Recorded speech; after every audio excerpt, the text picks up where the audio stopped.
Heart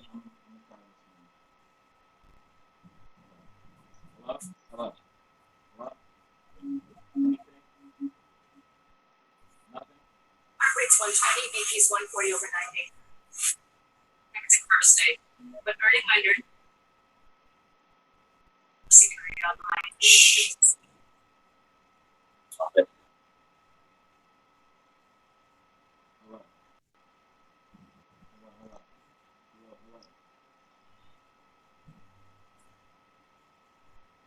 Davina says not much of a difference.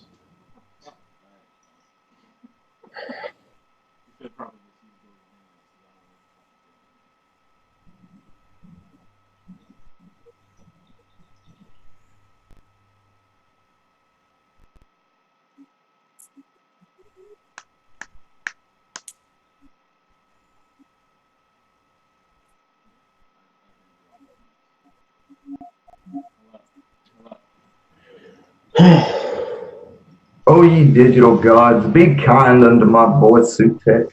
Quit being such a bastard to the electronic device he is using. Oh, yay, yay, yay. Hey, it's good. It's good. Y'all can talk. I'm just gonna be here. Just do your thing. Talk. Thank you, brother.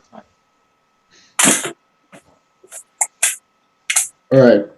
So, Waylon, what's your necromantic practice like? I imagine it's pretty well developed. You're doing it a lot longer than I have. Yeah, hella fucking intricate. You can't take up necromancy in a traditional sense of, oh, I go buy a book, I'm gonna go do this, and it's going to work. Lots of really weird shit you gotta watch out for. For example, the death current. You tap in, you need to tap out. Well, to be able to like walk as a necromancer, like to truly live and breathe the necromantic lifestyle, you need to at least be able to have some kind of system to be able to counter the effects of working within the current itself, because it'll, for lack of better words, it'll feed off you. So, like for example, I took up vampirism, and I walked the path of the vampire for like, fuck, man. Shit, to certain degrees, I still use a shit ton of that stuff. A lot of it. Now, outside of that, like I took in vampirism or whatever, but the reason I took up vampirism wasn't for the blood drinking, looking cool, and being goth and shit. It was because there are concepts that are taught within true vampiric schools where you have to apply yourself, heart, mind, body, and soul to it. Like, for example, I used a form of Lucifer as a light bringer and dawn bringer. Lucifer in his dual aspect. And the reason you need this is because you need kind of like a guide when you're walking the vampiric path. Cain was heavily emulated in my own personal workings, where you become Cain the blacksmith. But the reason why is has a lot to do with fire, because blood is fire, so forth and so on. I mean, you kind of get the drift. It's really out there somewhere. As far as what realm and so forth and so on, I go with Kutha, or the underworld of the Simon Necronomicon, employing Nergal and Arishkagal. And, of course, the calling upon Ningazita to guide you in the underworld. Because, once again, you got to have a guide with whatever you're doing. Now, what's really interesting is that in the underworld, you're going to run across a realm that's divided. It's land and water. It looks like a huge body of water. You would almost expect the boatman to be right there on the edge to lead you across. And what it is that you have two parts of the underworld. You have Kutuleth and Marutuk, and that is the grave beneath. That is the graves and the seas, and this is where the spirits of the dead dwell. So you would be standing there on the edge of the water or whatever, and if you're summoning a spirit of the land or whatever, of the graves, you would raise them from that. If you're pulling from primal abyssal, like old ones, so forth and so on, you'd call them from the waters. Like I said, it really depends, and it's really delicate. I'm talking more about this now than I ever have, than I normally do. But anyway, what this entails, what this allows you to do is you have to give your offerings first and foremost to the queen, because she is first, and you always give her due. You always give death theirs first, because they are the first to get theirs and the last to get theirs. So, like for example, when you're brought into this world, in my belief system, it is death who delivers the soul unto the flesh in which it will incarnate in, and death is the one that takes it out of. So kind of think of death as the great guide that like carries you all throughout all the cycles, depositing your soul where it needs to go, kind of like Anubis of the Egyptian world, except for I don't remember Anubis ever having anything whatsoever to do with handling the souls into life. It's a little bit more, it's a bit more intricate. But the reason for all this is because you have to have order. There is an intrinsic detail that you have to maintain when you're working with the death current as far as being a necromancer. And if you haven't got these parts and these pieces put together, what can happen and what normally does happen with a lot of people, when they talk about madness, they talk about schizophrenia and all these weird things. This is stuff that comes out of the subconscious, which is related to the underworld, and it literally it's like creating a psychosis in your own mind. That's why the vampirism, because you have to learn how to feed off of other living things. I was introduced to a race of beings when I was working with Pazuzu and Beelzebub working with Pazuzu in particular. Pazuzu introduced me to a race of beings that I worked with that were more ghoul than anything, and they teach how to feed off death energies. Because a lot like in the left-hand path nowadays, where everybody's like, oh, become a god and so forth and so on. In some of the darker, deeper practices, there's this concept of learning how to be a spiritual predator, stuff like that, how to survive after the grave, so forth and so on. All these concepts are intrinsic in it. Okay. I don't know if that made any sense, man, but all in all, it's just make for certain that you have a design. Make sure that you have a masculine and a feminine form of some underworld being. Okay? And I'm going to put this in English for anybody out there. Go crazy. Go find whatever the fuck connections you want to, but here's the outline for it. Find a masculine and a feminine deity or being that represents the rulership of the underworld. You need to make pacts, agreements with them. You need to make some kind of formal introduction, in other words, and you need to work with them constantly. Be it daily, through the moon, whatever. But you want to keep this connection. You've got to have this. Now, the next thing you're going to want to do is you're going to want to hire natured. What's up, Sutekh? Oh, Balad? Cool. But then you want to work with a higher intelligence or spirit. Like for example, I used Lucifer as I was describing earlier in his androgyny form of the light bringer and the dawn bringer. And the reason why is because one represents the higher ideal spiritual whatever self, and the other self represents the here and now self and our consciousness. And use this as a guide. Lucifer is the best by far, hands down, for a guide in these systems and these workings. And so you're do that. Find what symbols just screams death to you. Whatever allows you to emotionally, mentally, spiritually connect with death energies. Don't be afraid to explore your own feelings of mortality. Hell, even go morose with it. Go as dark as you can with it. Honestly, anything to deal with the death symbols, whether it's the smell of rotting flesh, whether it's this, whether it's that. But you get my drift. This makes the connection stronger. And like a lot of people before and after me will always tell you, meditate, meditate, meditate. I mean, dead serious. That is the key, and because the rest of it is just it's icing on the cake, but that's the design of it.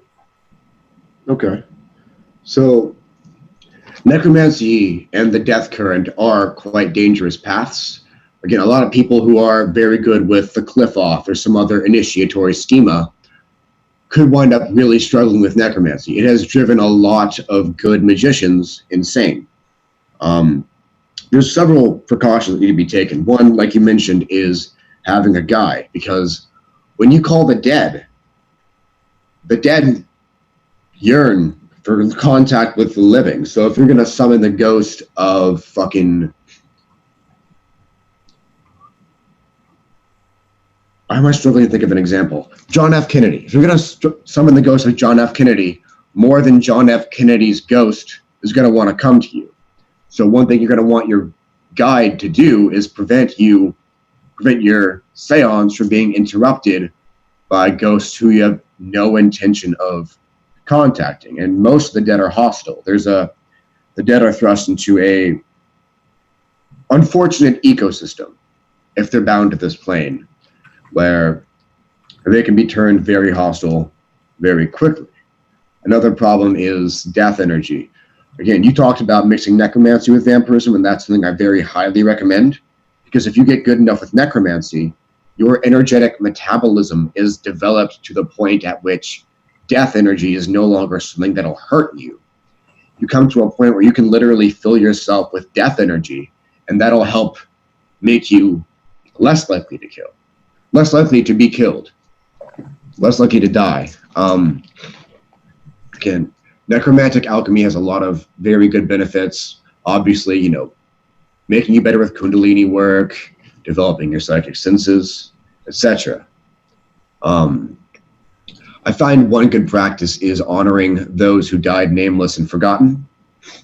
Those who died nameless and forgotten. It's like a chain of dead souls that goes all the way back to the very dawn of humanity. You have a name for them, don't you? Huh? Didn't you have a collective name for them? The Krasseron. But that's for use in magic. Those who died nameless and forgotten, again, that chain of soul goes all the way back.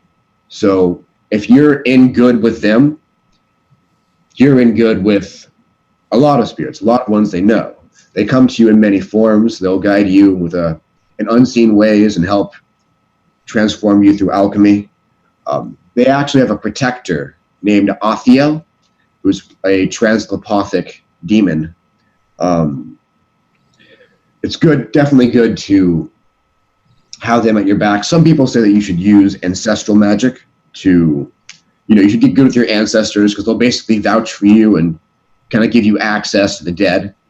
Again, I use those who died nameless, forgotten for that instead. And I've witnessed a phenomenon in my necromantic explorations that I think I would describe as the dead being possessed by death itself. Have you ever seen something like that? Yeah.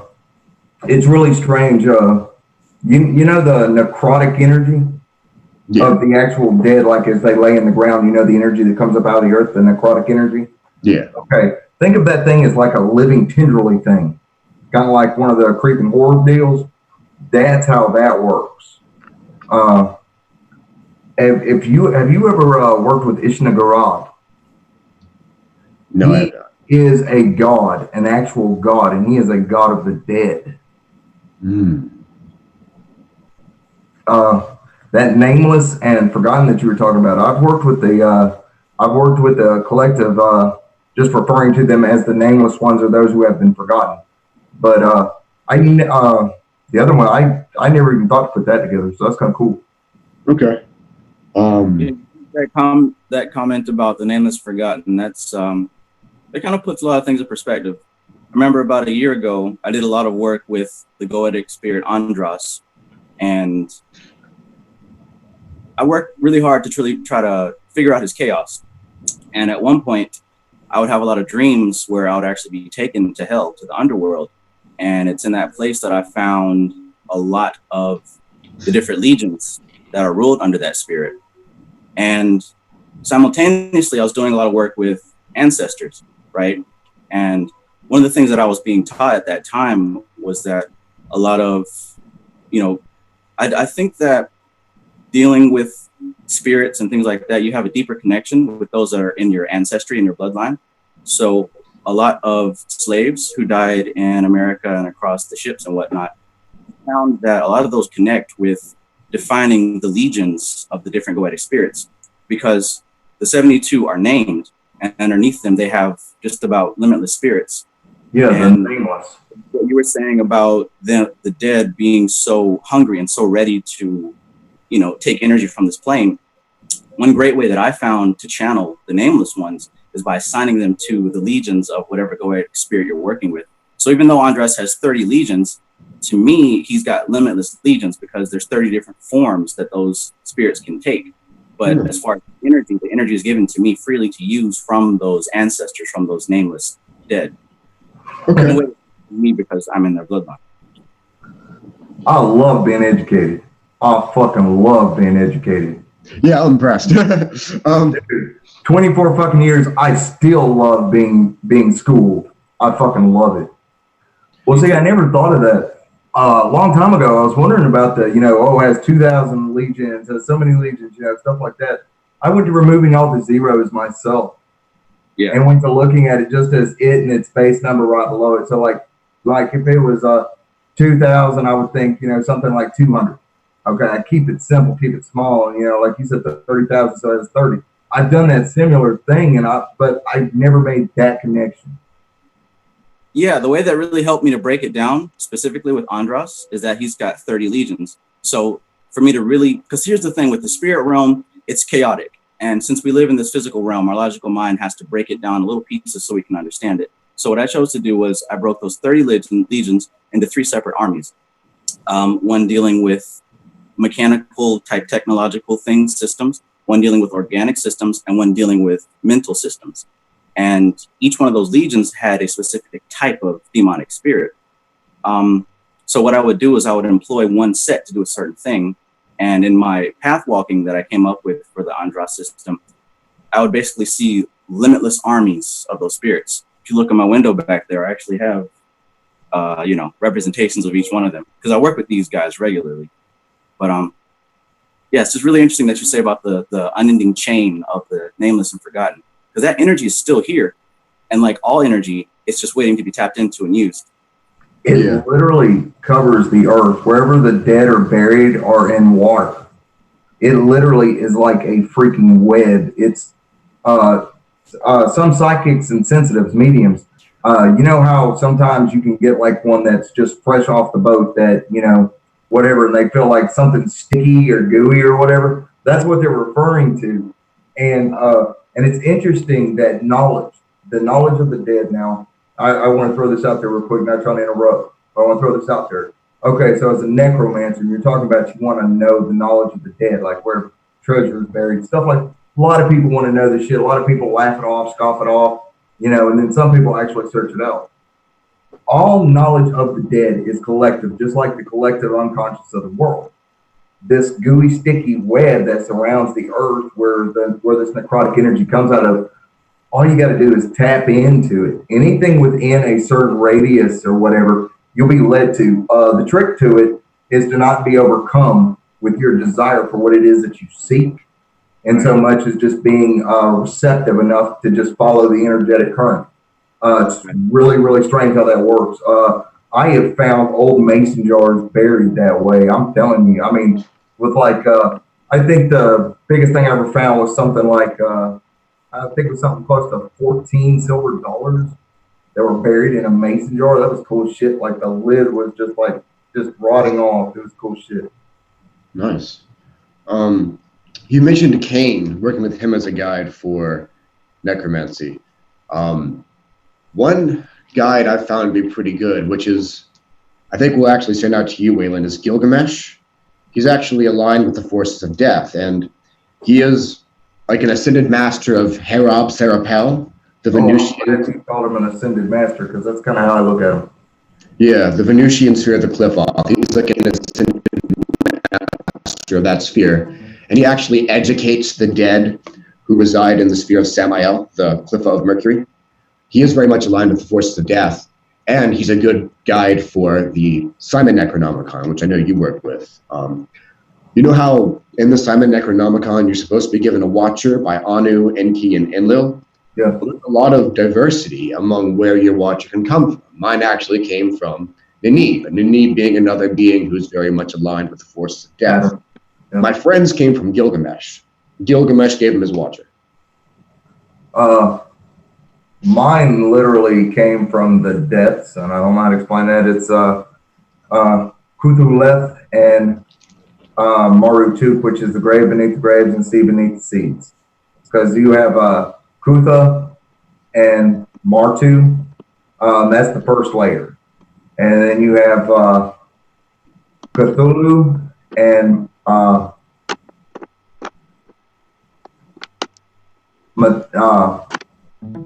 Mataru, which is the second layer of the earth and water. This is the what is it? It's the opposite of etheric. Damn it. Anyway, it's leaving my head. Anyway, and then you have Cthulhu and Marutuk, which is a grave beneath the graves, sea beneath the seas. This is the connecting with the older one, with the old one, so forth and so on, as a thought, Yog's thought, all them. And by their different variations and derivations of their name. But the thing about it is that they're all made of that exact same substance, every single one of them. But mine came from beneath the sea, beneath the seas. Because when I had to, I had gone a long time without working with mine or anything like that, and I had to literally descend into the underworld to resurrect him. So like in the calling for the watcher, when it talks about cease to be the sleeper of Ahura, you know, that's like a real thing in a real place. As far as Gilgamesh, now I have not necessarily worked with Gilgamesh, but communicated with Gilgamesh. But a lot of his is war types. Does that make do you have that kind of connection too with Gilgamesh being more like a leads like armies of badasses, for lack of better words, you know, the elite soldiers? I have met him recently. It wouldn't surprise me if he did, because he does educate the dead who reside in Samael, and he does, you know, meet with the ascended masters, like of Sataria. That's like a gathering place for Klepothic ascended masters. I know he is very much a warrior. I know he's like, his fucking Book of Shadows, whatever you want to call it, is like made from the skin of a rogue demon denied by the Cliff-Off. He very much like hunts. I don't know exactly what he hunts, but he hunts some type of spirit. Like he's a hunter. Yeah, it's a oh fuck, what were they called? They're like Lamashtu, but they're not. They're more serpent than lion-like. And what's really interesting about that hunt, now this is honest. Okay, for anybody out there who's aware of Siberian shamanism or anything like that, you'll notice that they talk about wearing the skins of animals, correct? Well, think of this. Okay, so Gilgamesh, like with his hunt or whatever he's doing, so the necromancer who works with him, for lack of better words, the ancient priest kings used to honor and emulate him. You know, wearing the skins of their enemies and so forth and so on. Well, he teaches the exact same thing. So for the necromancer, a magical cloak, or, you know, the skin of one's enemy, and that's what these things are that he's hunting. That's what they're there for. Is that they're used for like a kind of like an armor of sorts for the necromancer, the practitioner. One mistake I've made with necromancy is leaving portals open. That was a really minor problem for me. There was like a minor incursion, but it was pretty easy to fix. But I've had, as someone who professionally offers magical services, I have had people, necromancers, who've left portals open and come to me for help. Personally, again, you always have to close the portal. I thought I wasn't going to have to close this one because the ritual I used to open it was working with Abaddon. I opened the portal through the power of Abaddon so the dead could come through and transform me. I thought everything was going to be A-okay, because again, it was an Abaddon created portal. Yeah, so Abaddon would close it. I should have asked him to. Oh my goodness. Well, no, I would have made the same mistake. I'd have been like, thank you. And walked about, been like, hey, wait a minute, what's all this shit going on? Yeah. Nothing really bad happened to me. It's good. I did this in my apartment, of course. And so I have like an entire table of idols, and there's always a bunch of spirits around me. So it's not much of a problem for a malicious entity to attack me. But not every one of your guides is going to protect you without you asking. Sometimes you got to be like, hey, could you pull this fucking thing off me, please? Like, yeah, like I need you to like watch my 6 while I'm doing this. Yeah. Definitely want someone watching your 6 when you're doing necromancy. And again, there's a lot of magic you can do. The biggest problem I have with my watcher is that I have to ask him. One thing you can do before you delve into necromancy and death magic and the mysteries of death is work with a lot of different demons to transform you in ways that are conducive to necromancy. You can work with a Maimon's lich aspect. Satan's good for that because, Satan's good for everything. Other really good entities, there's a lot of Goetic entities who I'm sure are fantastic for that. Probably, I'm sure quite a lot. Where were you when I was doing this? I would have loved to have had someone like you as a friend, a confident brother, just to throw knowledge around. Dude, holy crap, man.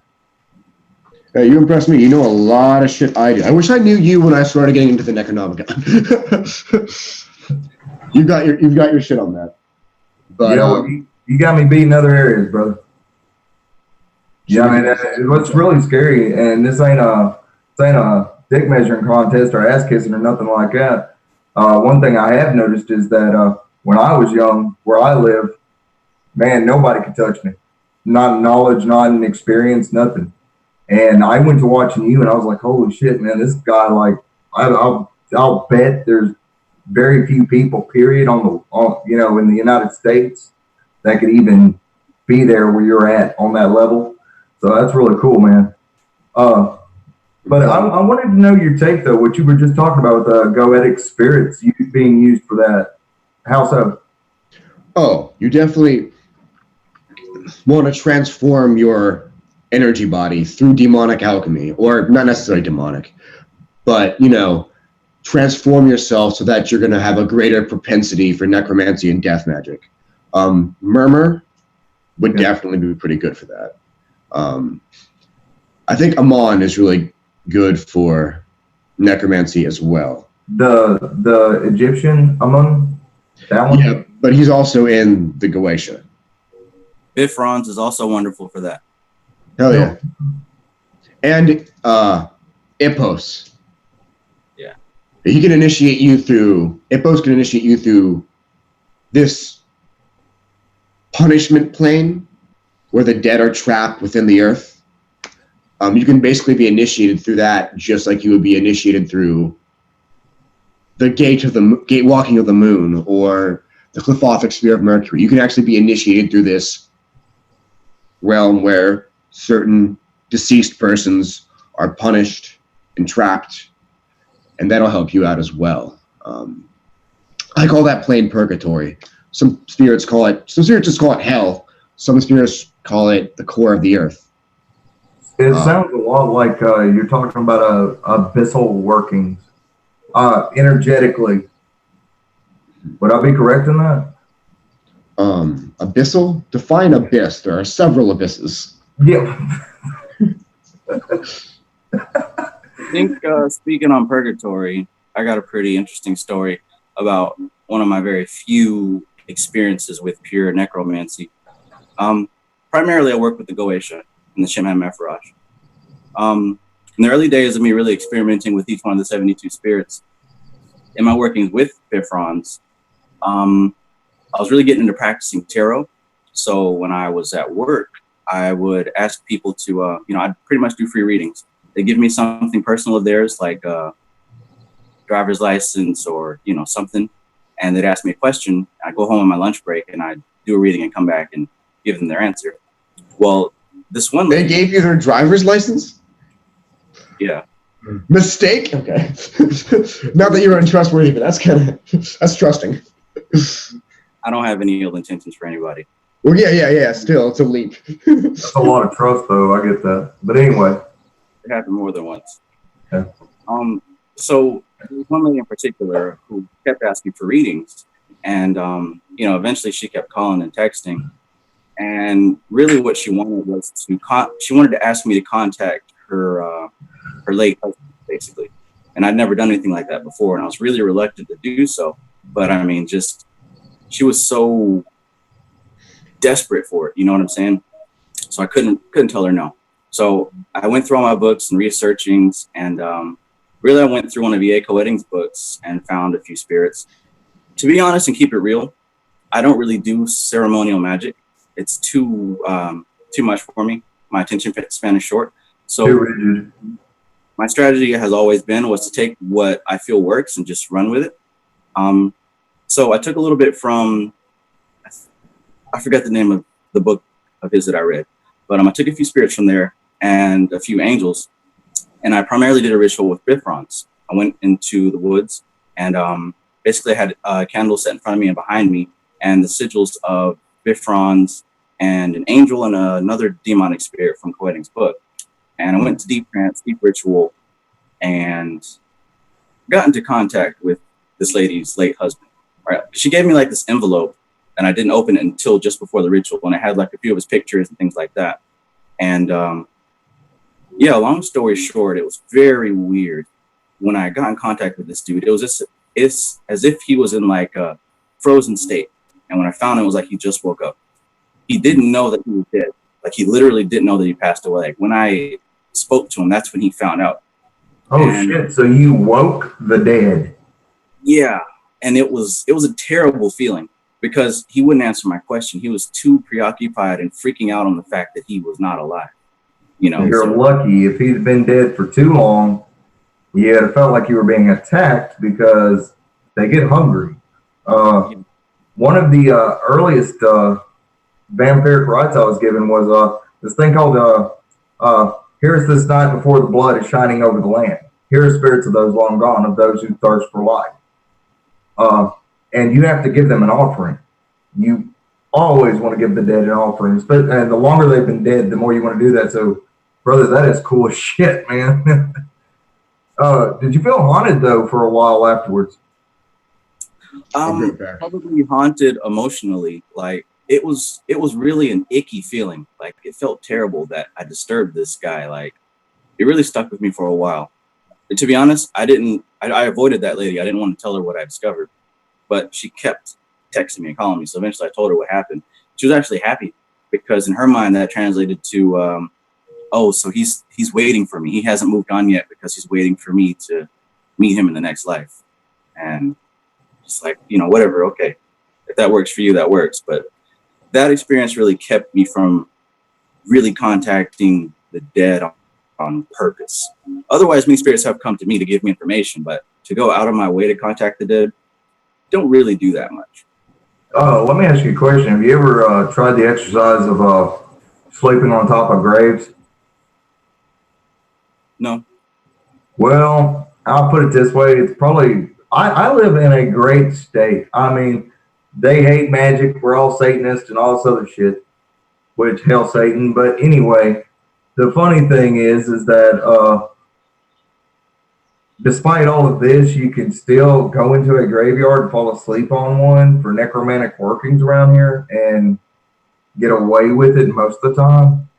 As long as you're not like, got flashlights out and messing around, you can get away with it. So way back in the day, and I was just trying to figure out how to tap into the spirits of the dead and stuff. I used to go and try that, taking a nap or, sleeping or whatever on top of the grave itself. Oh man, dude, there are going to be some interesting experiences you ever do that. Because sometimes, just sometimes, those things like to follow you home, that or other things that are in the graveyard. And not everything in a graveyard is the spirit of a dead. Is a spirit. It's some of it's real nasty. just depends on, like where you live, if people have done right, so forth and so on, whether or not the person was murdered violently or, just whatever. All the different stuff that can cause the emotional energies to still cling to the human body.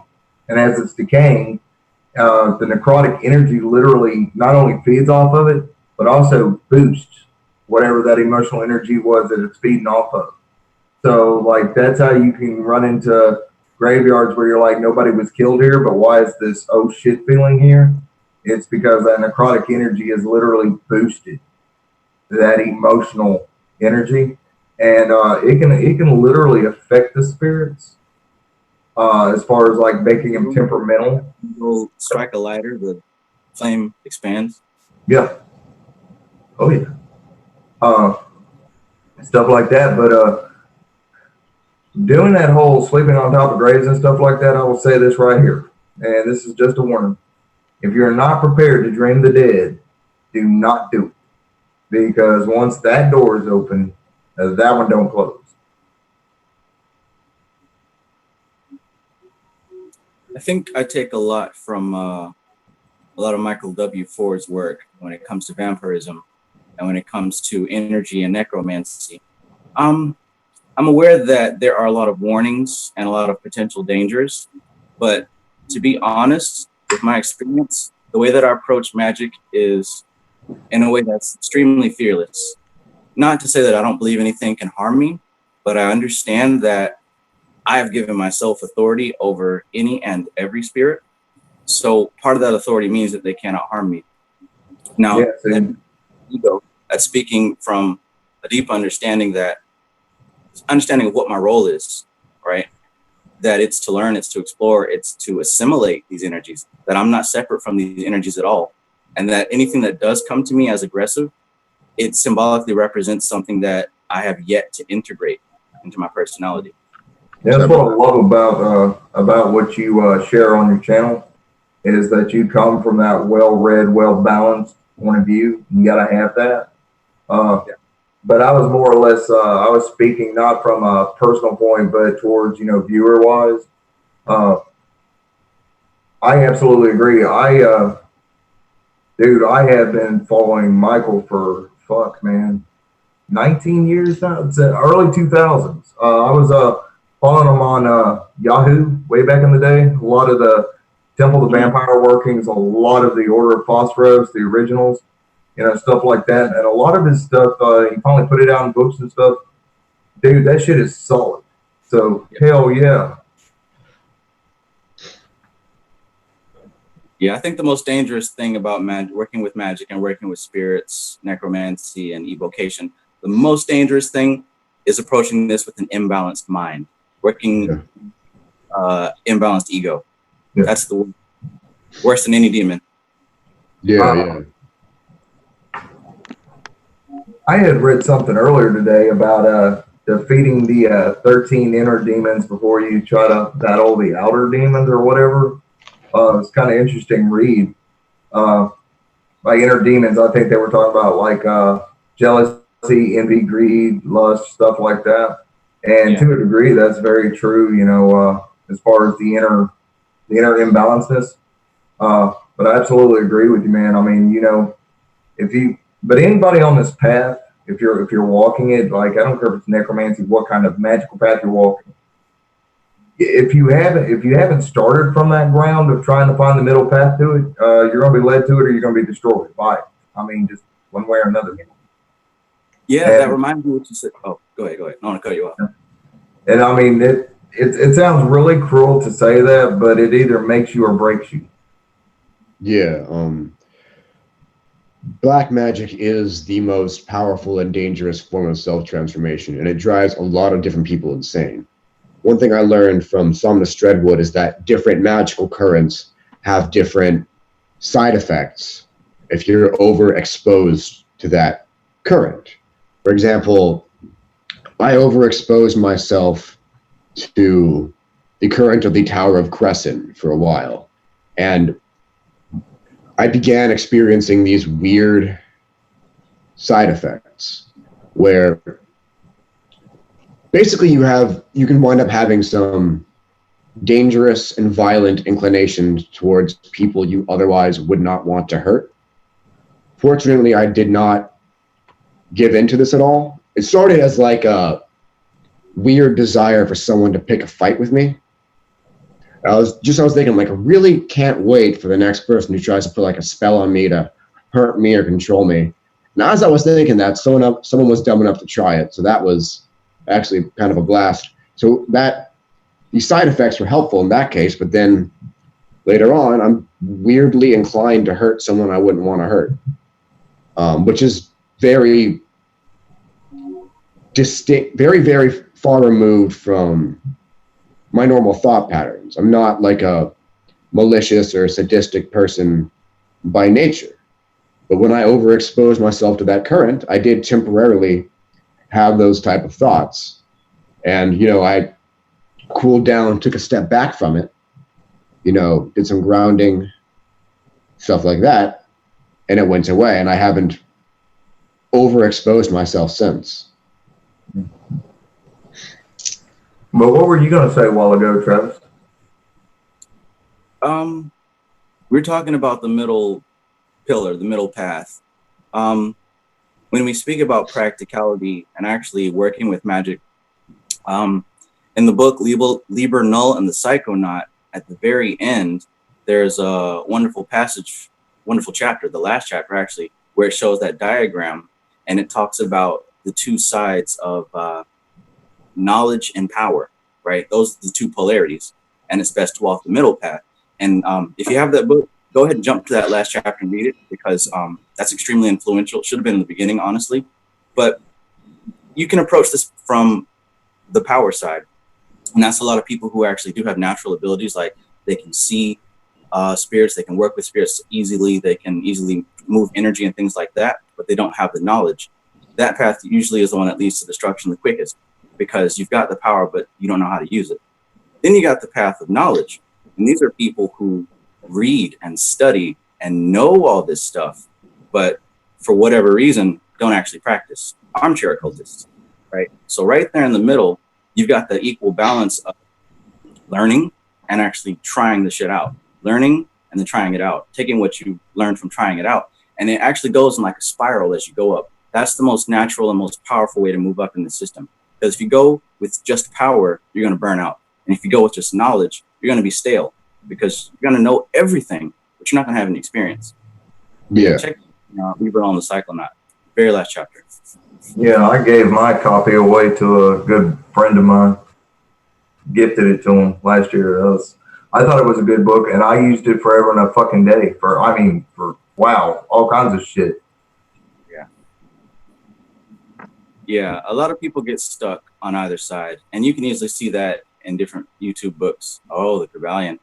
That is another huge staple when approaching magic. See, these things are talking about balance.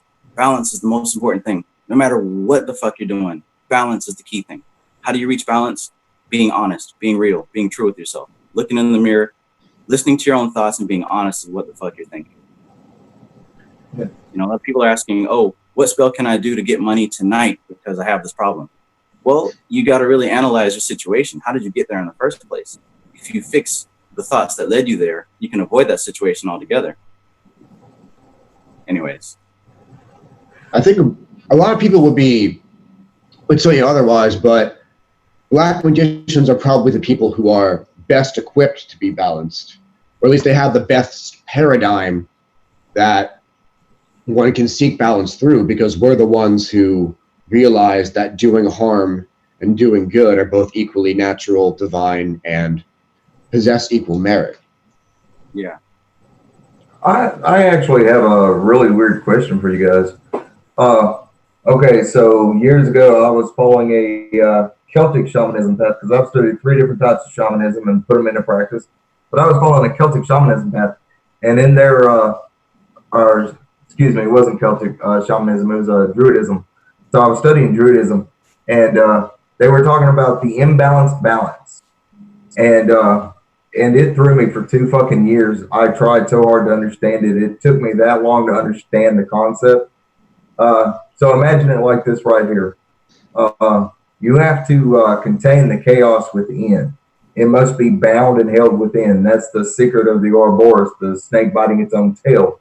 That's the concept there. It's not some pretty symbol that looks all occult, gothy, and edgy. It literally represents to contain the chaos within, to hold it inside so that it does not escape or go without. And that was the imbalanced balance, because you can have all these fucked up forces inside you, but you have to contain them. You have to hold them. The secret of making a vessel worthy for a spirit to enter in or to decide to hang out in and, you know, just make it its home. Same fucking concept. If you don't prepare it, if you don't make it strong enough and worthy for it, you know, it's not going to enter in, no matter, you know, it might sit and talk with you, but it won't, you know, enter inside. And I'm not talking about like an invocation type of enter. It's a big difference. It's kind of like having a partner in crime, for lack of better words. But I was curious, do you guys have a form of where, you know, you embrace chaos, you know, you employ it, you use it, it's all that, but you make for certain that its energies are used to create order? I basically try to not bind my chaos within, but integrate it and be balanced with it. I see that. I mean, what you're talking about almost sounds like trying to repress the shadow. Like, am I wrong? Trying to what? Repress the shadow. No, you're not repressing the shadow. What you're doing is you're embracing it for everything that it is. Oh. But what you're doing, and this is probably, I should have worded that a little bit differently. When you guys, do you embrace chaos and then use its energies to create the order you desire? The way I look at it, I see myself as a symbol for chaos. I am a sigil of chaos. So honestly, my viewers and people who can benefit from what things I talk about and their personal thoughts when they first hear about things like this and they want to introduce this into their lives, in a way they summon chaos through a sigil like myself. I'm not saying that I am the only, but I recognize that I am balanced enough to wield that energy. And I know that energy represents itself through me, just as all energies represent themselves through each other. A girl was asking me about reincarnation the other day, and my take on it is there's energies that exist all across the world. Like what you're saying about the web of the dead, there's archetypes, and every archetype has an avatar, and each one of us are avatars of certain blends of energies. You make the first person I've heard say that, but I have thought that for close to 2 decades. That's cool shit, brother.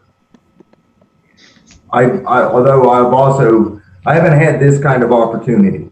You know, like I know a lot of people and conversating stuff, but I haven't had this kind of opportunity in a long time with people that are knowledgeable about the subject. So, dude, I fucking love that. I've always thought that we are the living avatars of the gods that we are and the gods that we serve and work with. Because nowadays we have this big stigma of like, oh, I don't serve any god, blah, blah, blah.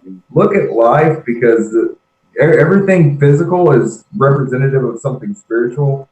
Everything has a pecking order. You get past your ego, get past the whole, you know, you're not ruled by somebody. You're ruled by something, some force, some small thing. I am ruled by my wife. I'm not even gonna fucking lie about that shit. You know, before marriage, I was like this happy-go-lucky dude. I did my own shit, you know, whatever. I didn't give a fuck what life cost at me. I get married and all of a sudden I'm like, holy shit, I have to fucking think about the well-being of somebody else. Yeah. You know, and if not for the fact that I love her, you know, where would it be? So I can't allow that kind of energy and power completely fucking loose in my life. Well, in turn, it's the same fucking way. That's what I'm saying. You know, no matter how much we think we don't do for other things, we really do. You know, it's being honest enough to admit that you don't know every fucking thing and that maybe somebody else knows something you fucking don't. Right. Everything is symbolic, just like what you were saying about your wife. One of the things that I was learning the past year working with the Goetia is everything is symbolic, just like the tarot. In one of my videos, I talked about how, you know, at work, your boss, instead of getting emotional about when he does something you don't like, you got to look at it as if he represents something like, say, the sun, right? Or a Leo type of energy. And you've got to look at what type of messages the solar energy is trying to give you, right? Just like your parents, your mother and your father represent left, right. If you begin to look at things symbolically, well, let me word it like this. When you take the Oath of Abyss, one of the biggest things about it that I've found is that it kind of forces you to look at life symbolically. And you're really singling down your perception. At this point, the way that I live, it's my consciousness and everything else. Everything else is one total thing. So even talking to you guys or talking to people on Facebook or whatever, each one of these are different symbols of the divine that I'm interacting with. It can be very strange, but I think it's very beneficial to getting the most out of life, learning the most out of experience. Yeah, I really wished we could get Sutekh's volume thing right, because he's saying direction, the flow of chaos is alchemical in nature. Very much so, and not just alchemical in nature, but it is nature's alchemy at the exact same fucking time. Because what we take to be chaos, you have a few forms of chaos. You have nature, which by itself inherent in what it is. Nature is fucking chaos. You know, everything from the Big Bang on, fucking chaos. Anything that moves is chaos. If it stands still and stagnant, it's dead, it's nothing. Anything outside of that is pure fucking chaos. And it's just energy that you tap into, energy that you transmute, transform, change. In those three fucking stages. Not in that order, but in those three stages. Right.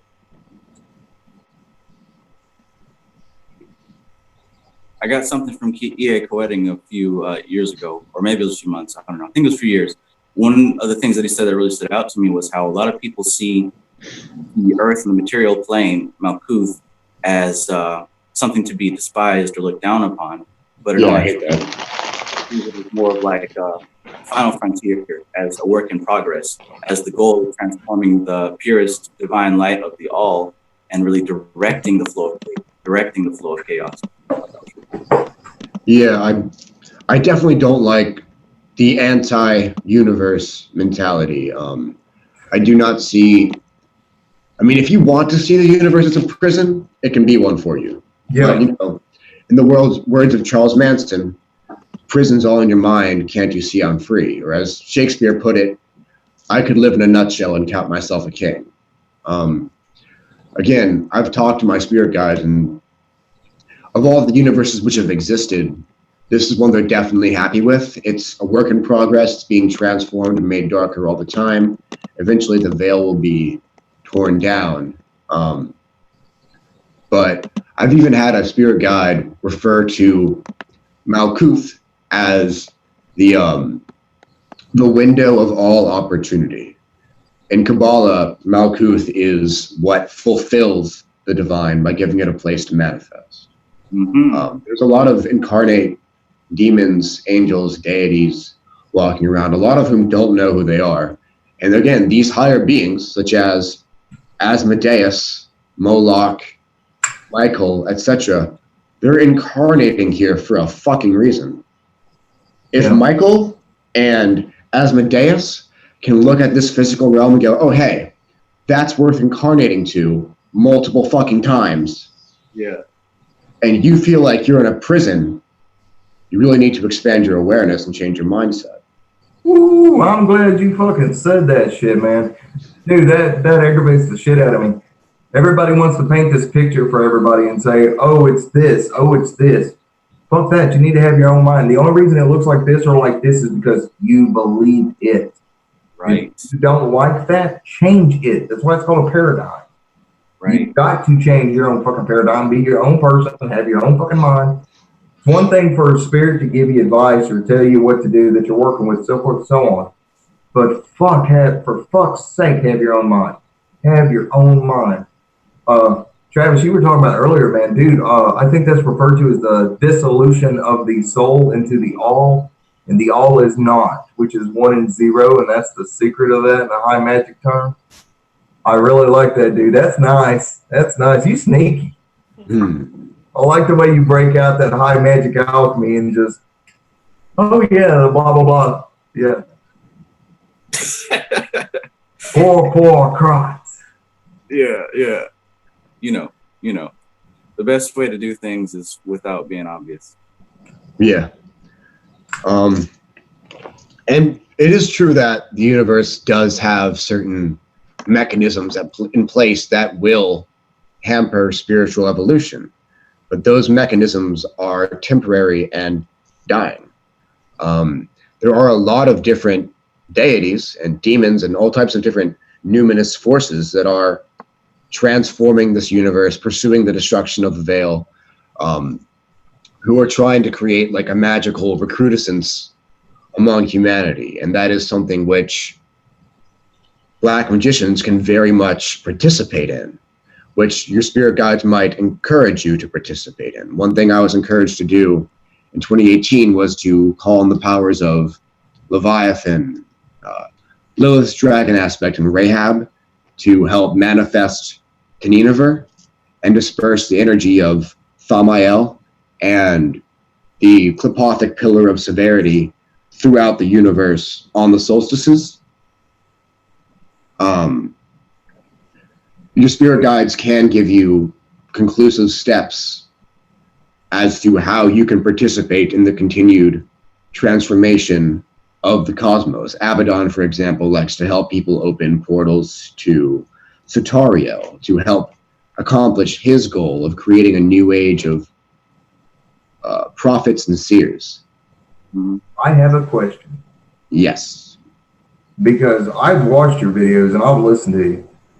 Did a spirit tell you about the timing of these things? Timing of what things? Like you're talking about with the solstices.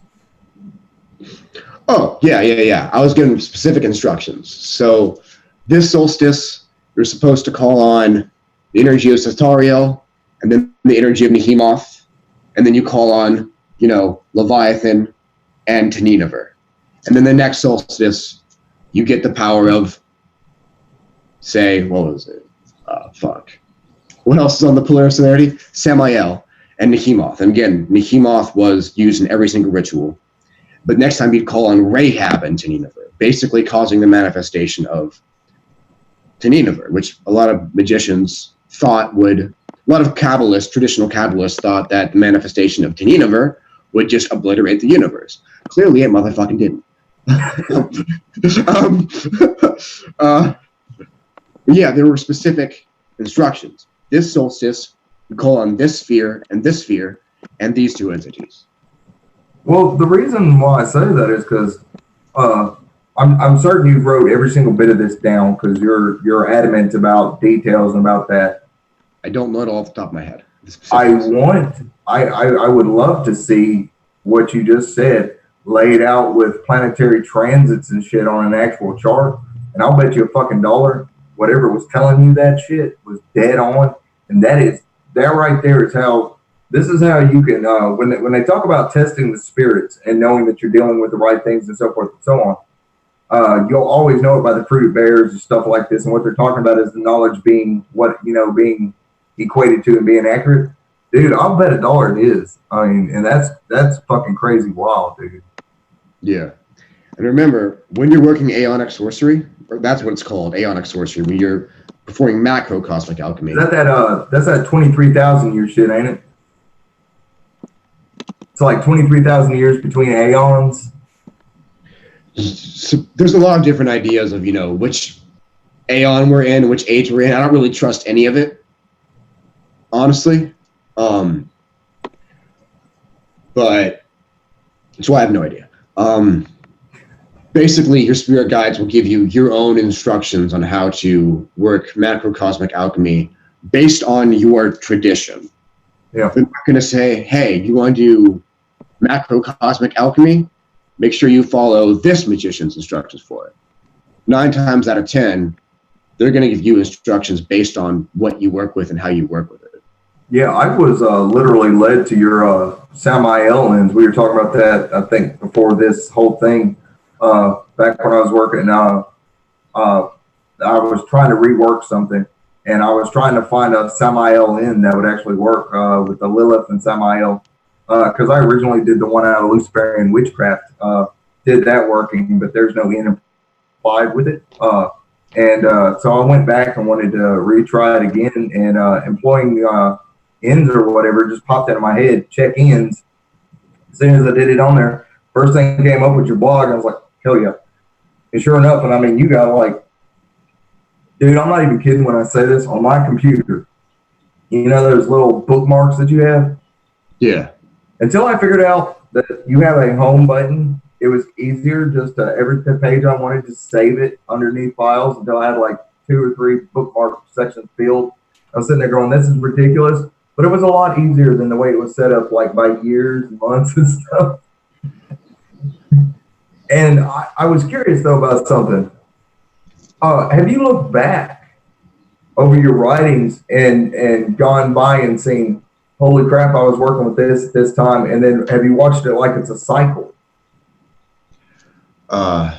No, I haven't, but I have definitely, revisited my old entries, especially in the demonology and paganism section, where I cover, specific spheres in depth and added new information, removed incorrect information. Because again, there are errors on my website. I'm told that the demonology paganism section time, as you know, I've learned more, but there are mistakes made where I have parroted occult consensuses that were bullshit. And there are times that I have channeled something accurately, but misunderstood what I channeled or misinterpreted the information and then put that out. I wanted to do your Clepothic pathworking according to your blog. I just haven't gotten around to doing that yet.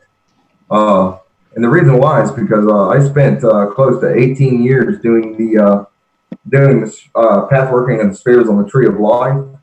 And I think somewhere around my fourth, fifth, or sixth year of doing these pathworkings on there, I didn't understand that there was an actual similarity in a condition where one tree is in front of you and one is behind you, and you're that absolute in between. You're Adam Cadman of 2 bodies. And dude, that was some crazy shit compared. The Clepothic sphere of Mercury and the Sephirothic sphere of Mercury are the same sphere. Yeah, that's what I was saying. Yeah, 2/3 of it's Clepothic or primordial, and then 1/3 of it is created or etheric. Yeah. They're both, the Clepothic and Sephirothic parts of that sphere are the same power and force. One isn't Jehovah and the other's Satan, and they're trying to fucking battle it out. No, Jehovah doesn't fucking own the Sephiroth at all. Stupid. I mean, they are the same sphere. But no, I mean, both of the influences. Dude, it's almost not even like they're a mirror. It's almost like they're already blended. And I don't know if that's because of the Kundalini with the twin serpents. I don't really understand if that is a connection with that. Yeah. No, I haven't noticed that, but I've noticed there is something different about the Clepothic sphere of Mercury from the other spheres, because things connected to the planet Mercury are also connected to Samael. Well, that is because somewhere down the line, it's like they find their placement through Mercury rather than in their placement. If that made any sense to you, we're going to pretend like it's a light being shot into a crystal prism and then being separated. And you know how you were saying that it didn't seem to fit with Saturn as a planet? Okay, yeah. That's what I'm saying, is that maybe they abide based on a foundational level in Mercury, but their reflection or projection transmits them over to said sphere. Maybe. I've actually given up and trying to figure it out. Also, I used the word bedazzled instead of bamboozled, as if every time I got confused, there were strange little sparkly things all over my head. Dude, I used to see them in front of my face. It was weird, like with my physical eyes, looking like little sparkles, like somebody was like dropping glitter. It's weird as shit. That's how your subtle body looked? It had like sparkly? No, I'm talking about when I get what you were calling bedazzled, or you were bamboozled or whatever. When you get confused in the mind when you're trying to put it together, I've literally seen what looks like sparkles in front of my face. Like somebody sprinkling fucking, I don't know, fairy dust or bullshit dust or something. Bullshit dust. Bullshit dust. Bullshit dust. We have to use that phrase for something. Whoever your least favorite occult is, look at you sprinkling that bullshit dust everywhere like Tinkerbell. Bullshit dust. If it doesn't fit your paradigm, somebody's using bullshit dust. BK, I thought it was pretty clarifying about how you would Gnosis, but even there would be times where you would interpret it wrong. I think goes a lot back to why it's very important to do the self work of balancing the mind, doing the chakra energy work, and taking care to do those personal things.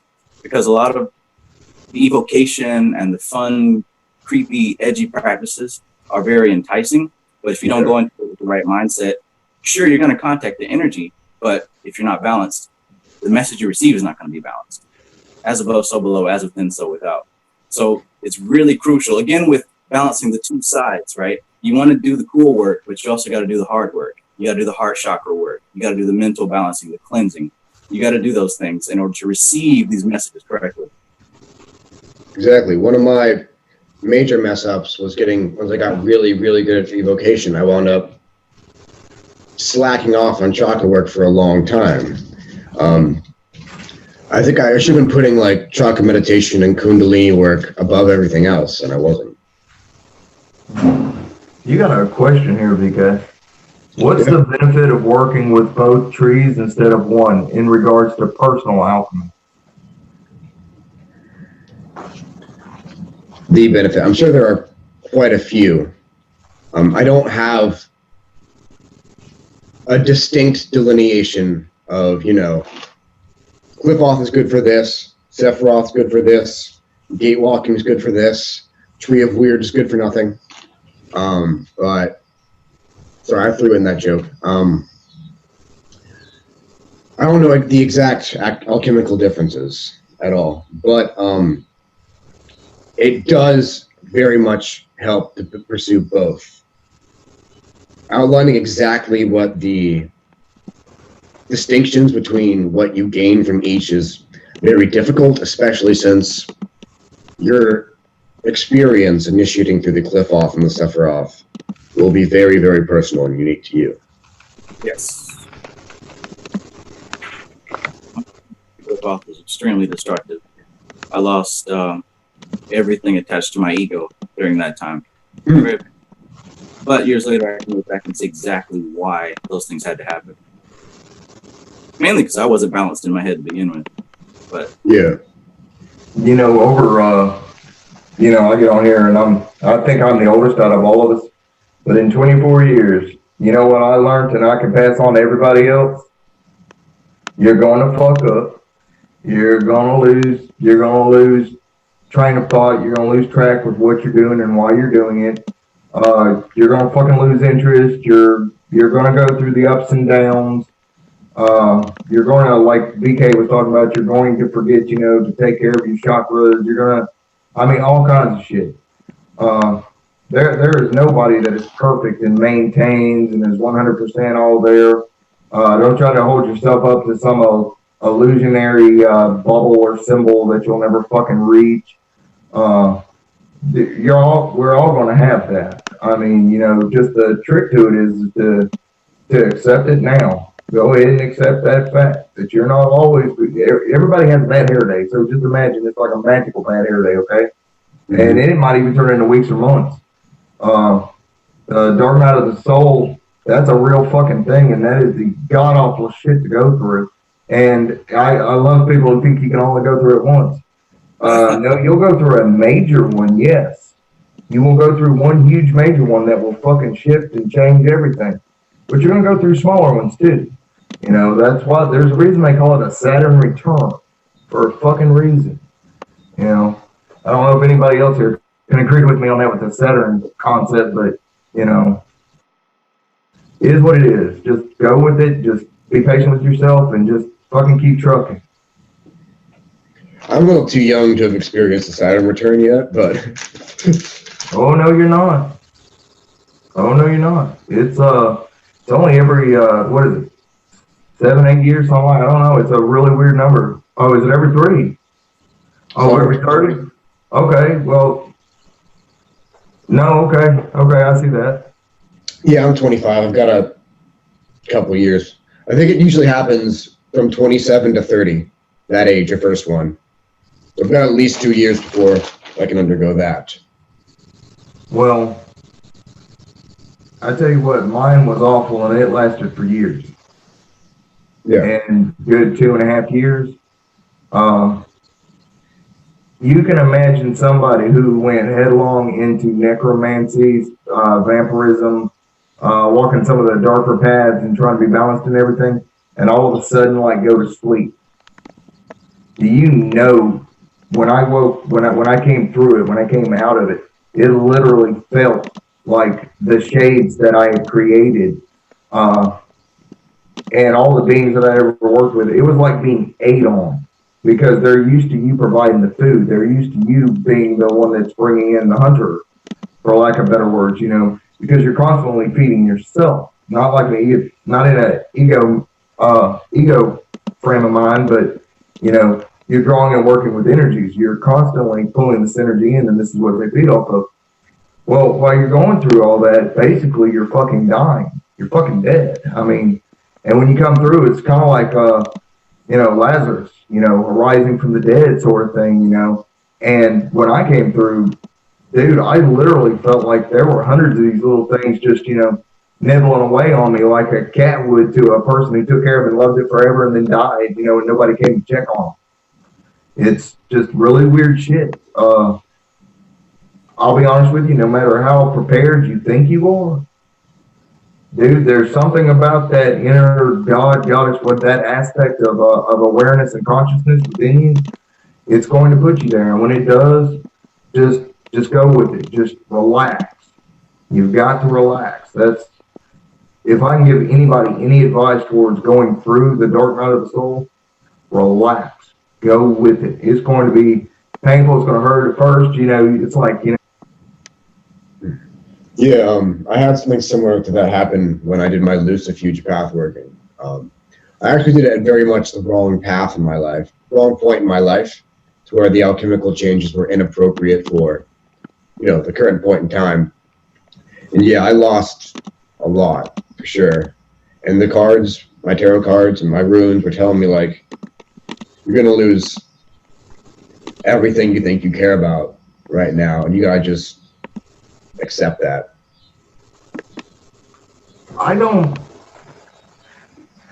It's not that you'll lose everything.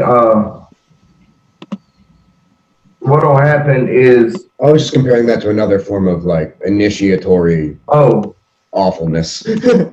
well, I don't know, actually, because it is different. So it may or may not take something physically out of your life. But one thing I do know is it'll put you in a place where nothing you believe is good enough to get you through it. It is a hell of a trial. It really is. Someone like yourself, dude, I can see you coming through it. Now, how long it lasts, I never know those sort of things. Those things I don't think anybody can tell you, just to be honest with you. I just don't believe it. I'm curious about how, I want to research Saturn returns a lot before mine starts, because that's someone who's very thoroughly initiated into the mysteries of Saturn. It was just fucking rough, man.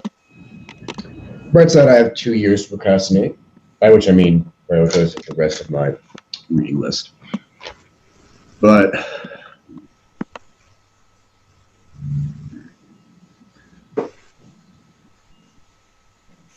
so someone tell BK to read his Chiron reading in reference to Saturn return. yeah, I haven't read that yet. But I will. So have you initiated the entire cliff off? No, I haven't. I barely tipped my toes in the first one. I'm trying to remember. Nehemoth? Yeah. Also called Lilith or Nehemoth. Rashame. Yeah, okay, maybe I'm more than dipped my toe in. I opened the spear and was dealing with Lilith as Nema and Nehemoth. Brother, that was weird. That was fucking weird. Base desire, lust, sexual nature, shit like that. Holy fuck, dude. That's one of those things where it caused a Kundalini awakening that damn near threw me out of balance. There you go. I mean, fuck, dude. 3 fucking months of fucking shit. I could not balance my fucking energies to save my life, no matter how much meditation, visualization, changing on my diet. Dude, that was fucked up. And come to find out much later on, it was because I had never worked in that sphere to begin with. Even when I was going through the Sephirothic aspect of it, I had never grounded. So, so it was real interesting, dude. In my personal experience, if you plan on initiating through the Qliphoth and the Sephiroth, I would say start with Nihimath. And after Nihimath, you could do Malkuth. I think it's good to do, it'd be good to work through it like that. Nihimath, Malkuth, Sephirothic Sphere of the Moon. Sorry.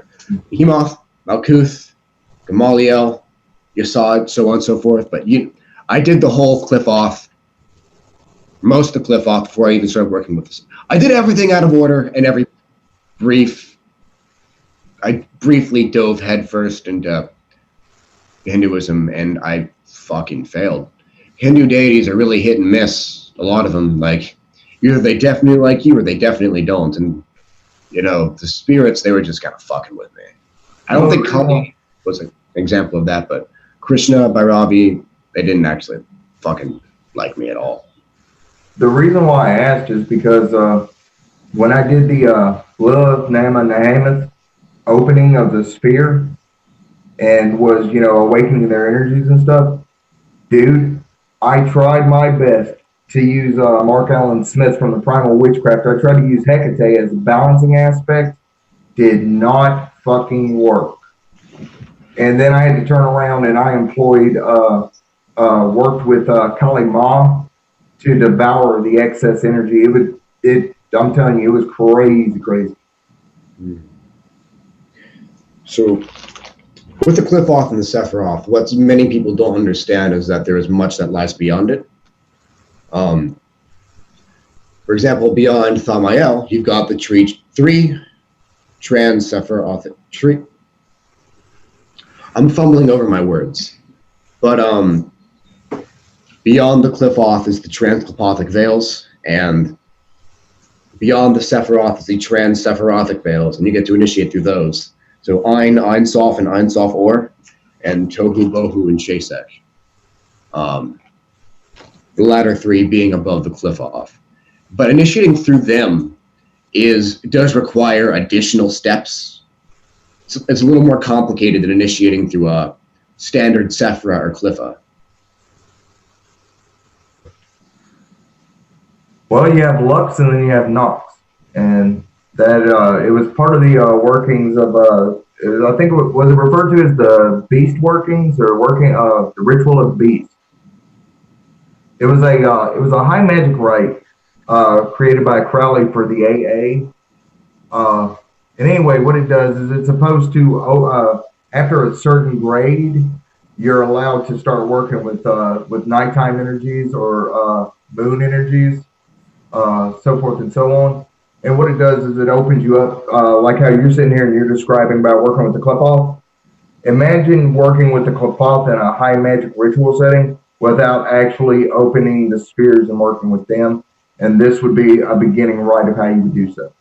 Huh, okay. To acclimate the self before ever doing any of that workings. If I got that right there, Mr. Travis, do I got that right? Listen, man, you know a lot more than you give yourself credit for. That's what I love about this is that the more you work with different systems, the more you see the patterns. Like, a lot of people get so stuck on the specifics, but this is all the work of the creative mind, of integrating the imagination and weaponizing it, for lack of better words, for using it as a tool to continue creating and developing and evolving this material plane. So when you're working with either the Tree of Life or the Kabbalah, notice how they've got the same shape and how the energy flows through these things the same way. If you begin to recognize the patterns of how these things work, the names stop mattering, because it gets to a point where you can begin to redefine and apply these things to whatever works best for you. And when you start to develop your own system of fluidity and making things work easier for yourself, the magic happens a lot faster. A lot of this is about belief, right? And you believe things better and easier when they're closer to home. That's why, you know what I'm saying? For example, when I work with deities, I don't just take, say, the pictures from Michael W. Ford's book or somebody's book. I either draw my own or I attach it to something that is, you know, in my childhood. Like, some people might see Master Chief from Halo as a character from a Bungie Microsoft game, but I've given him my own definition. So when I see him, it evokes a certain energy for me, right? And that goes for all the ponies of My Little Pony. You might see and think of something else, but I'm seeing the 144 angels of the Shemham Mepharash. I'm redefining my reality. So when I see these things, when I walk through Walmart and Target, the angels begin to speak to me, right? When I talked about classifying the Goetic legions, each legion that I work with, I give it a figure to manifest in. So when I'm watching popular TV, scary movies, horror movies, and things like that, when I see memes and a random Jason Voorhees image pops up, that's a demonic spirit that I'm working with. It's not Jason Voorhees from the movie. I've redefined it. Everything is about how we interpret them. Two things. Back in the day, that's why I employed Cain as the weaponsmith, the armor smith, is because when you are doing this, you are declaring war. You are tearing down and rebuilding. You're not destroying for the sake of destruction. You're destroying for the sake of rebuilding or recreating, I think, is a much better word. Two was that that concept that you were talking about. Have you ever tried employing the 288, the 144 of each? Because you have the 144 of the solar decanate, the entire, and then you have the other. Because with the Shemham Mepharash, oh shit, brother, you and I could have some hella deep conversations over that shit. I have not tried that method. No, I have not. You know how you're talking about balance, correct? Right. Okay. Okay, so we are born. Each of us born on a day of the year, whatever, okay? Imagine that, and it doesn't matter on what year or anything like that, but the next birthday you have, start from that day and make that day one, start doing the workings with the Shemham Mepharash, and make sure that you have it divided in the day and the night. And that way, when the evening and night hours roll, make sure that you've invoked its opposite angel. Oh. And this is what I'm talking, brother. Honestly, every kind of empowerment or anything like that that's in a year. And I think this is very interesting. Earlier, VK was talking about 2/3 of the Sephiroth or of the spirit is klepothic in nature. Do you know that 288 is 2/3 of a year? And dude, the connection is just crazy. And because I noticed that what he's talking about, and then I listen to other things and start thinking, and I start realizing that there is an objectivity to it, and it's not based on your perception, but it's actually based on he has a piece, you have a piece, I have a piece. Right. And that's, dude, I'm digging this shit. But seriously though, try so divide the day and night. 12 hours for the angels of the day, 12 hours for the angel of the night, which is the 144, right? You have one of the day and one of the night. Make sure you employ them together. And after the 288 days, actually with the 289, and then what you do is you can do an invocation of the Bornless One. For those who haven't awakened their, it's another way to discover your HGA, but you have do what, brother? Oh, this the video of what's his name? The dude that has that video on the Bornless One invocation. Anyways, continue. But anyway, So every day you would want to treat 288 days the same way as you would for any real, honest to goodness ritual that you're doing. You know what I'm saying? So you want to separate it in days of 7 because you want to do the you want to make for certain that you have the purification, the consecration, so forth and so on. So in the morning you would consecrate yourself, right, for the rising of the day. You would call upon the angel of the day. Okay, midday you would want to purify yourself. You know, whether it's taking a bath, a shower, whatever, what have you. Do an exaltation or a reconsecration when it comes nighttime for when the angel of the night, or the night hours, is there. You would do this for 288 consecutive days. So remember, it's consecration, purification, consecration, purification. Okay, it's kind of like taking 2 showers a day, one in the morning, one at night, blah blah blah. On the 289th day, what you want to do, and you want to do this for a consecutive of 12 days, is every day you want to spend an hour just doing the bornless one right. The crap, I don't have a copy anywhere near me right this minute, but you just want to light a candle, incense, and you want to make sure that everything in your mind is completely focused and directed. Your intent must be to awaken the holy guardian angel or the God self. Now you can continue doing this, and you do this for 12 days. On the 13th day, when you go to sleep, what you want to do is when you arise, the very first breath that you take in, you need to be saying the Shahampara, which is the 72-letter name of God. You're going to want to do this for those 12 days, so that when you wake up, the name of God is the first thing you speak. When you go to bed, the last thing you speak is the name of God.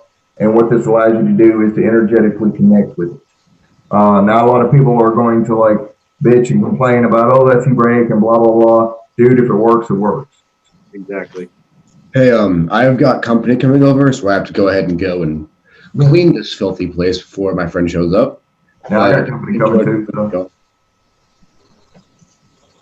Have a great night and enjoy your immortality.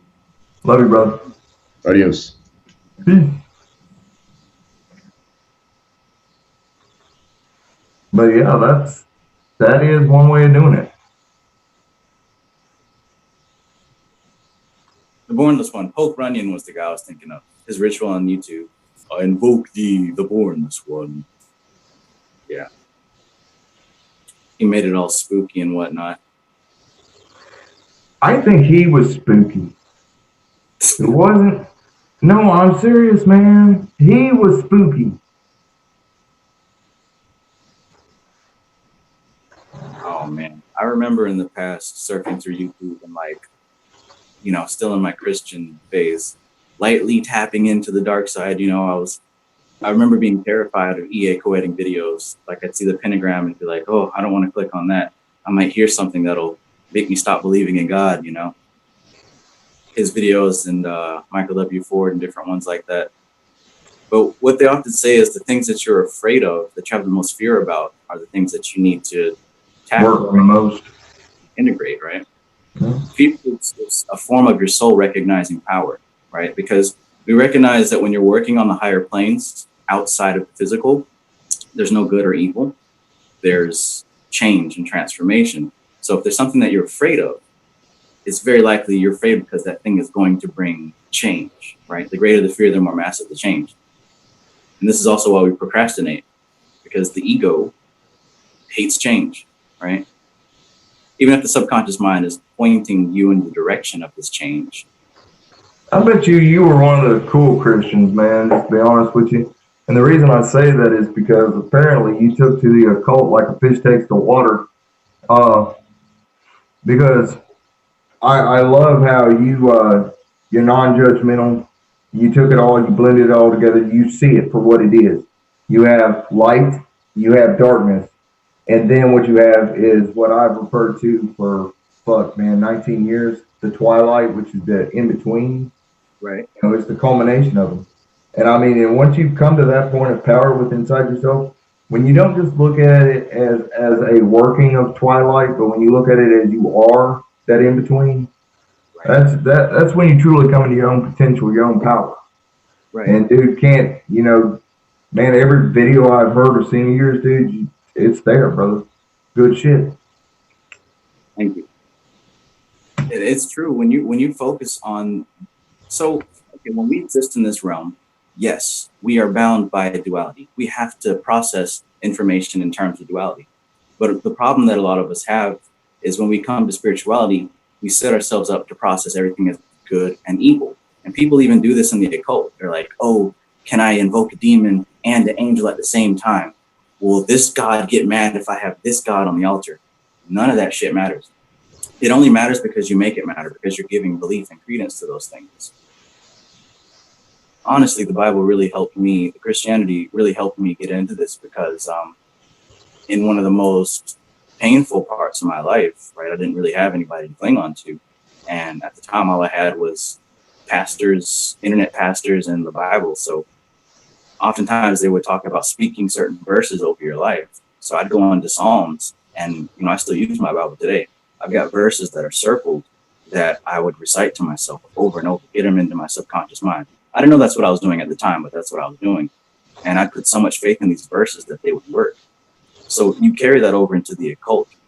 When you're doing your ritual, when you're doing your magic, it's less dependent on the spirits that you're working with and more dependent on the amount of faith and belief that you're putting into your work.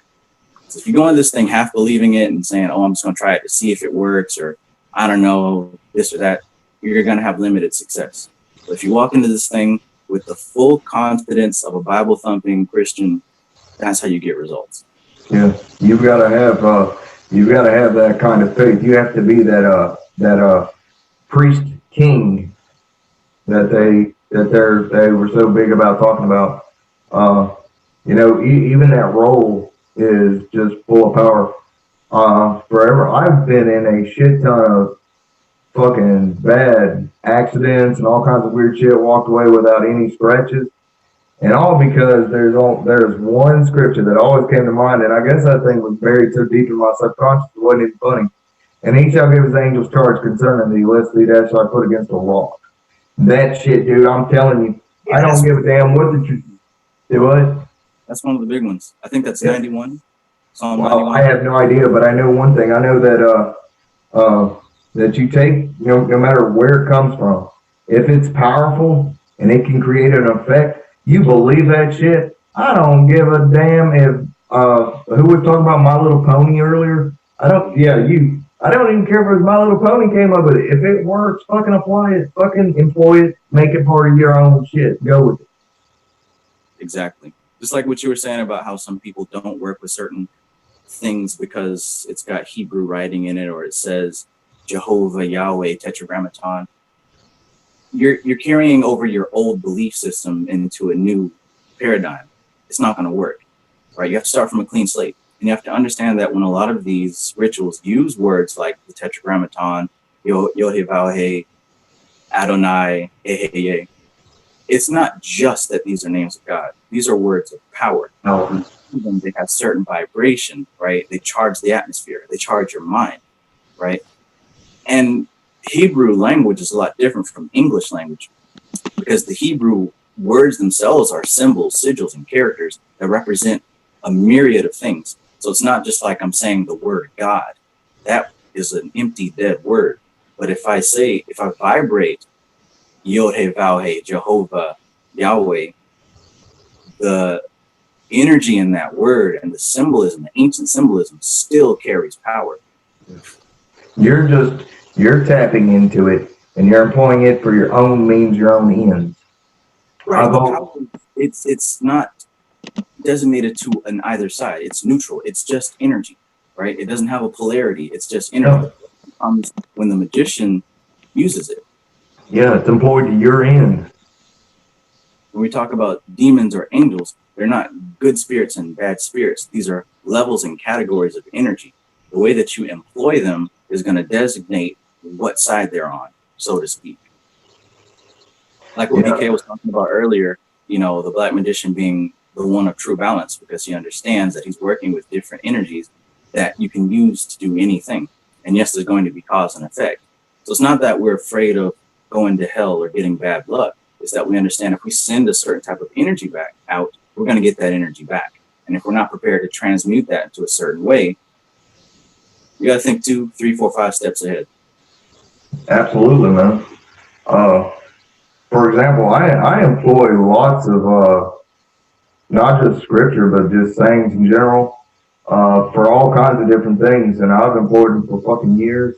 They're a staple of my psyche, you know, because a lot more so than surrounding yourself with spirits and guardians and stuff, true protection starts within yourself. When you put the right stones in the right places, so to speak, within your inner temple, dude, shit, you know, that's kind of where I came up with the concept of naming my Facebook group and YouTube channel The Black Tower, because it is a place of power. It is where it's gathered, stored, directed, and focused.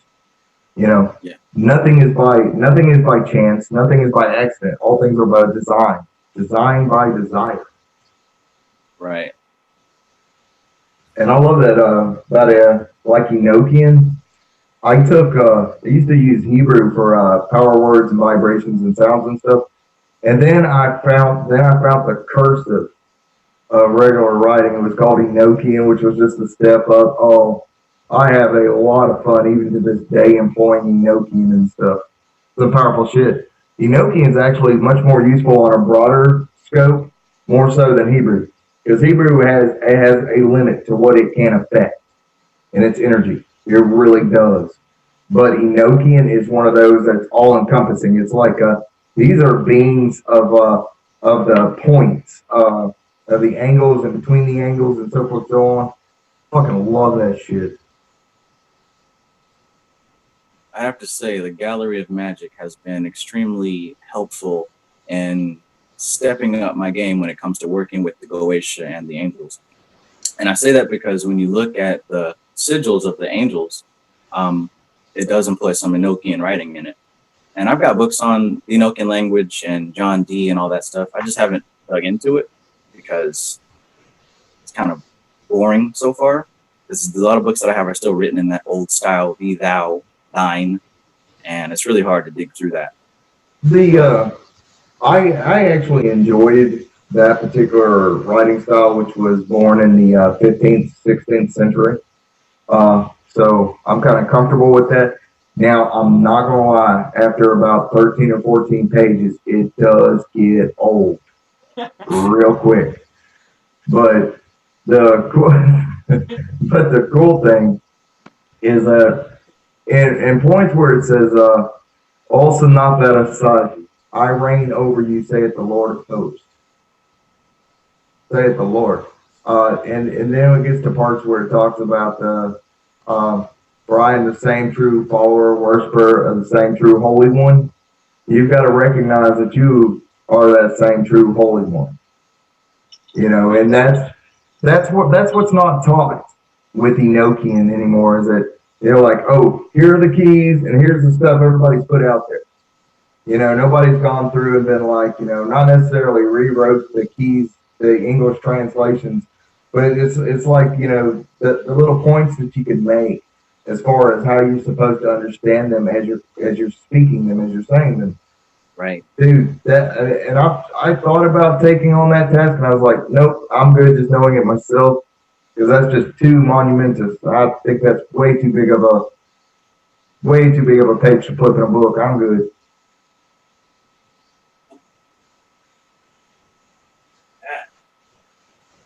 Yeah, I was going to go get the book Magical Warfare by Gordon Winterfield. It's a book about magical warfare, employing the Goetic spirits and some of the others. But the reason I was going to grab that is because one thing in that book that really kind of adjusted my perspective was there's a chapter that explains why they employ a lot of the God names, a lot of the original Hebrew names. And they say that, you know, it's different when you put yourself in the perspective of that God, right? It's as if you're commanding the angels that you're working with, letting them know what time it is, letting them know who they're dealing with. I am that I am, right? Yeah. Yeah, I share. Yeah. You're not petitioning God, please help me. You're telling these angels, look, I'm the one that's commanding these energetic forces. I'm the one that's in balance. I am the one that stands in the center of the four directions. And I am commanding you from 360 degrees to go out and do my will.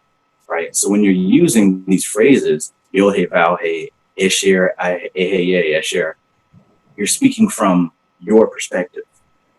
You're channeling that energy, really. You're channeling the energy of God, and you're using it to manipulate the world, right? The Tetragrammaton are the four hands of God. This is how God shapes the world. They're the four ingredients of creation. So when you stand at the center, you're the one that's operating everything from the control center. Yeah, I still got my original Book of Shadows from about 22, 23 years ago. Very first line in it. The many names of God create a path. Therein lies the mystery. And that's what I wrote concerning it. I later on went to refer to it as the Ahea mindset. Ahea, loosely translated, means I am that I am. Meaning it's like double stating itself. So it is above and it is below. Most people don't know that. You know, these small little secrets have been kept from everybody, and these are the keys that give people power, true ability. Because it's one thing to read it, but you have to fully fucking understand how this shit actually can be applied just practically. But anyway, I called it the Ahea formula because first things first. You have to invoke Ahea. In other words, you have to emulate or become Ahea. You have to become this burning bush. You have to become the I am above and the I am below. The I am that I am. And once you've done this, no matter what name you're employing, no matter what name you're using, no matter what angelic principle or force or power, it obeys your command, as do the demons. And that's, a lot of people don't like to hear that, but that's how it works. When they were talking about the power of life and death is in the tongue, there's two ways that's translated and that's done in. It's the fact that, you know, the more you become and ascend and all this other stuff, or, you know, formulate who you are and finally becoming. If you think your thoughts are powerful, shit, say something, speak it. The power of life and death is in the tongue. You can speak blessing or destruction on people. Right. I mean, that's just straight up what it is. And if you add another concept that where two or more can agree on one thing, there I am also, holy fuck, you got two people saying this, all of a fucking sudden this shit manifests. And we wonder why prayer groups are so damn dangerous.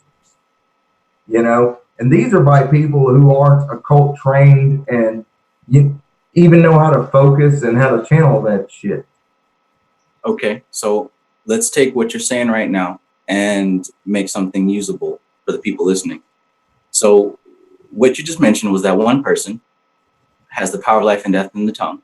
What they speak, that comes from their mind and their soul. Now they speak into the physical and it becomes. Now you add two people that are on the same accord doing that same thing. Now you have a prayer group that's all in the same accord that has healing and prosperity to its people.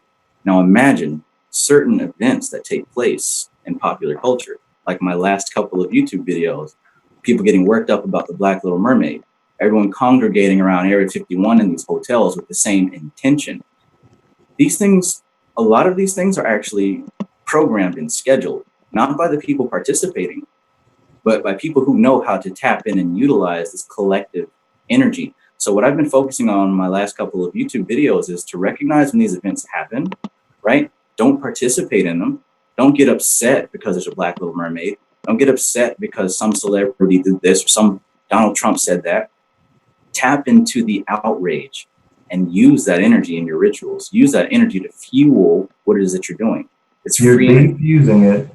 You're telling people that they're giving too much power to it, and so that they can pull their power back. I saw that. I recognize that in Black Mermaid. I like that.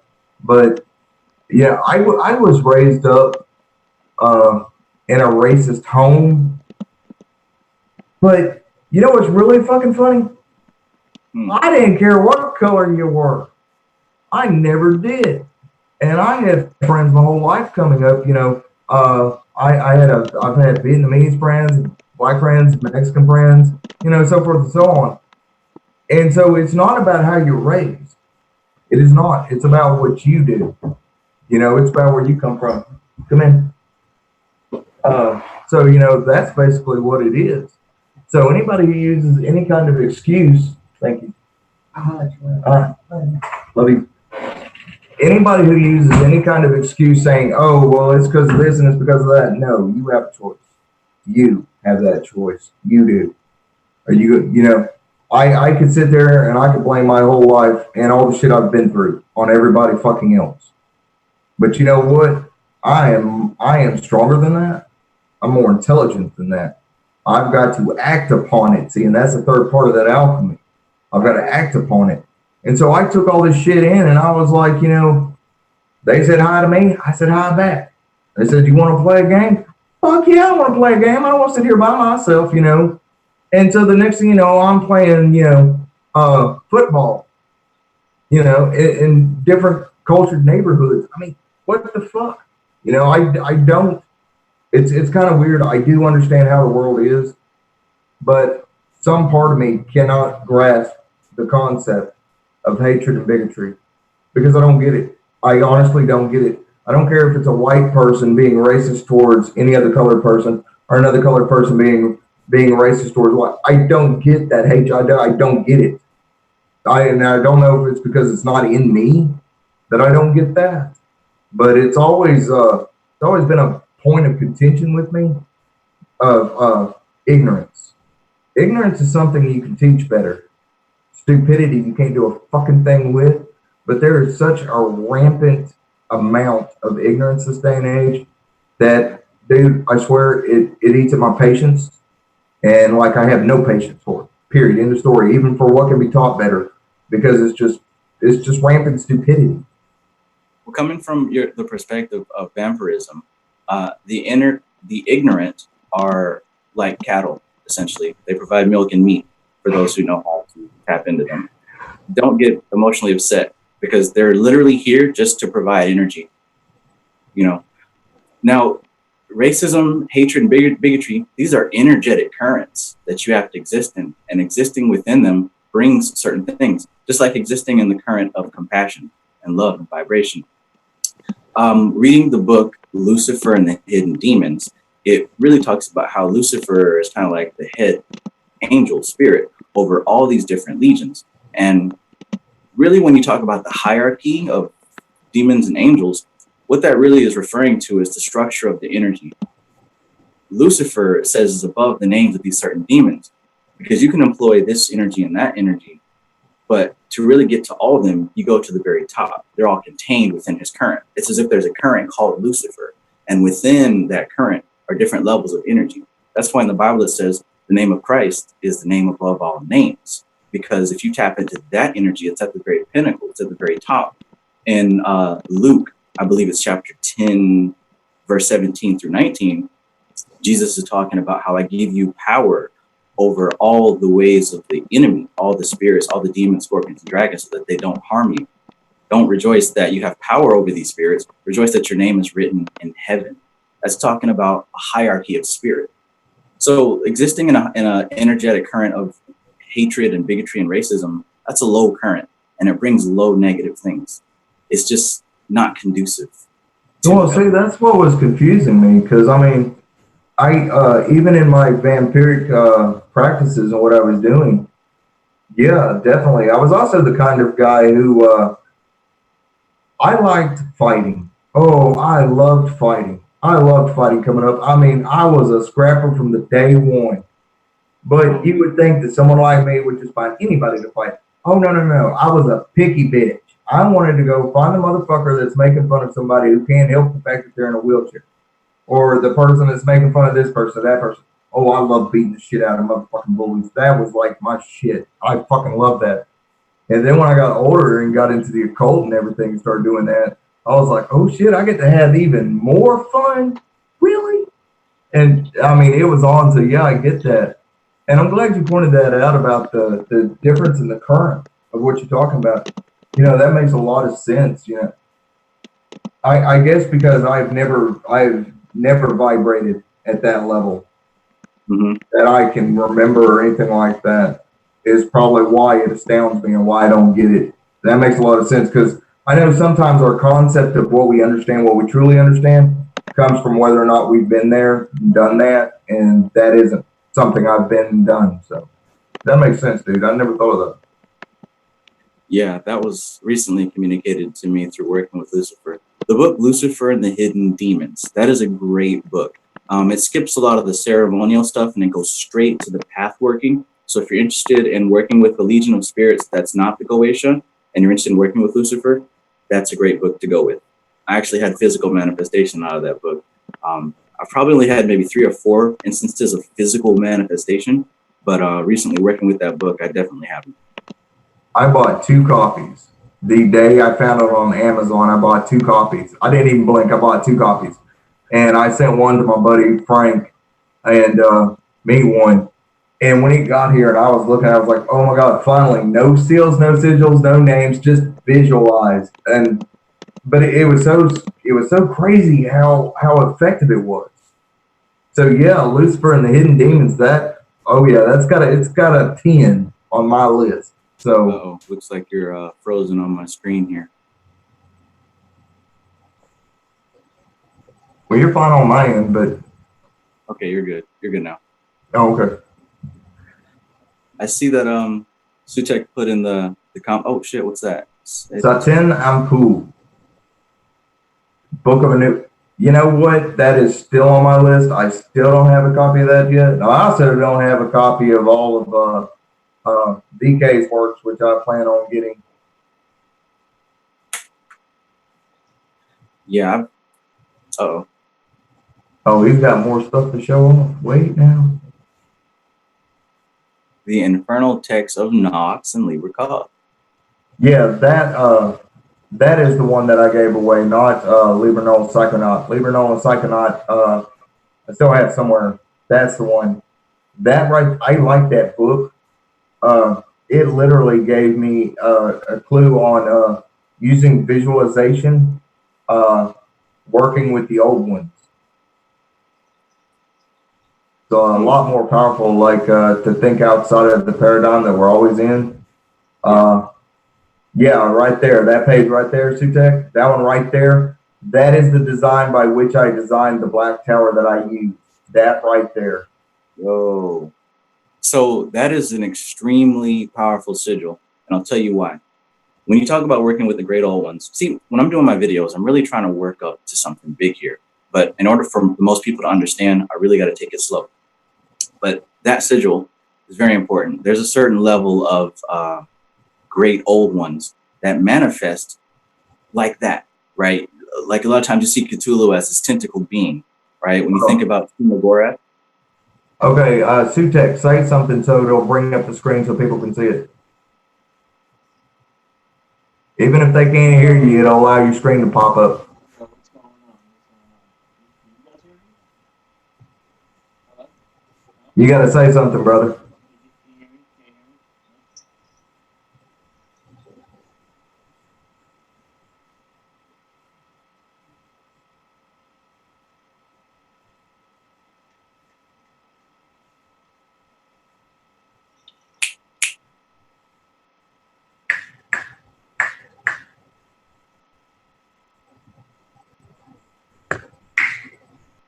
Yeah, dog.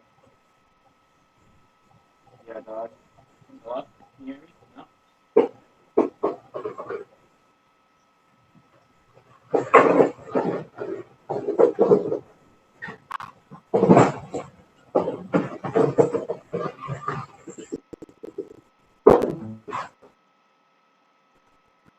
Hello?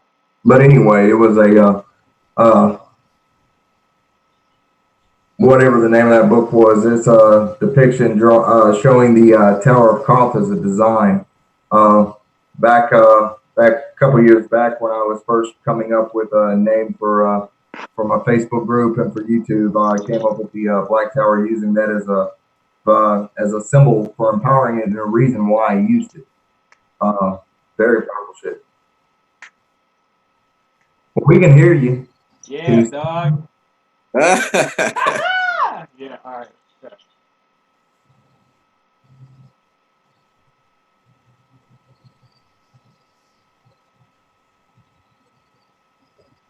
Someone. I'm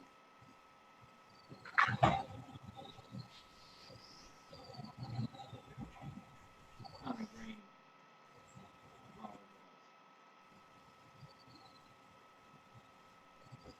But that is a very, very powerful symbol. You gotta say something else, brother. So, can you hear me still? Yeah. Yeah. I have my screen clip, so I didn't know. Yeah, it breaks down each point. It breaks down each point. Right? In like crazy detail. This book is nuts. This is probably one of my favorite books today.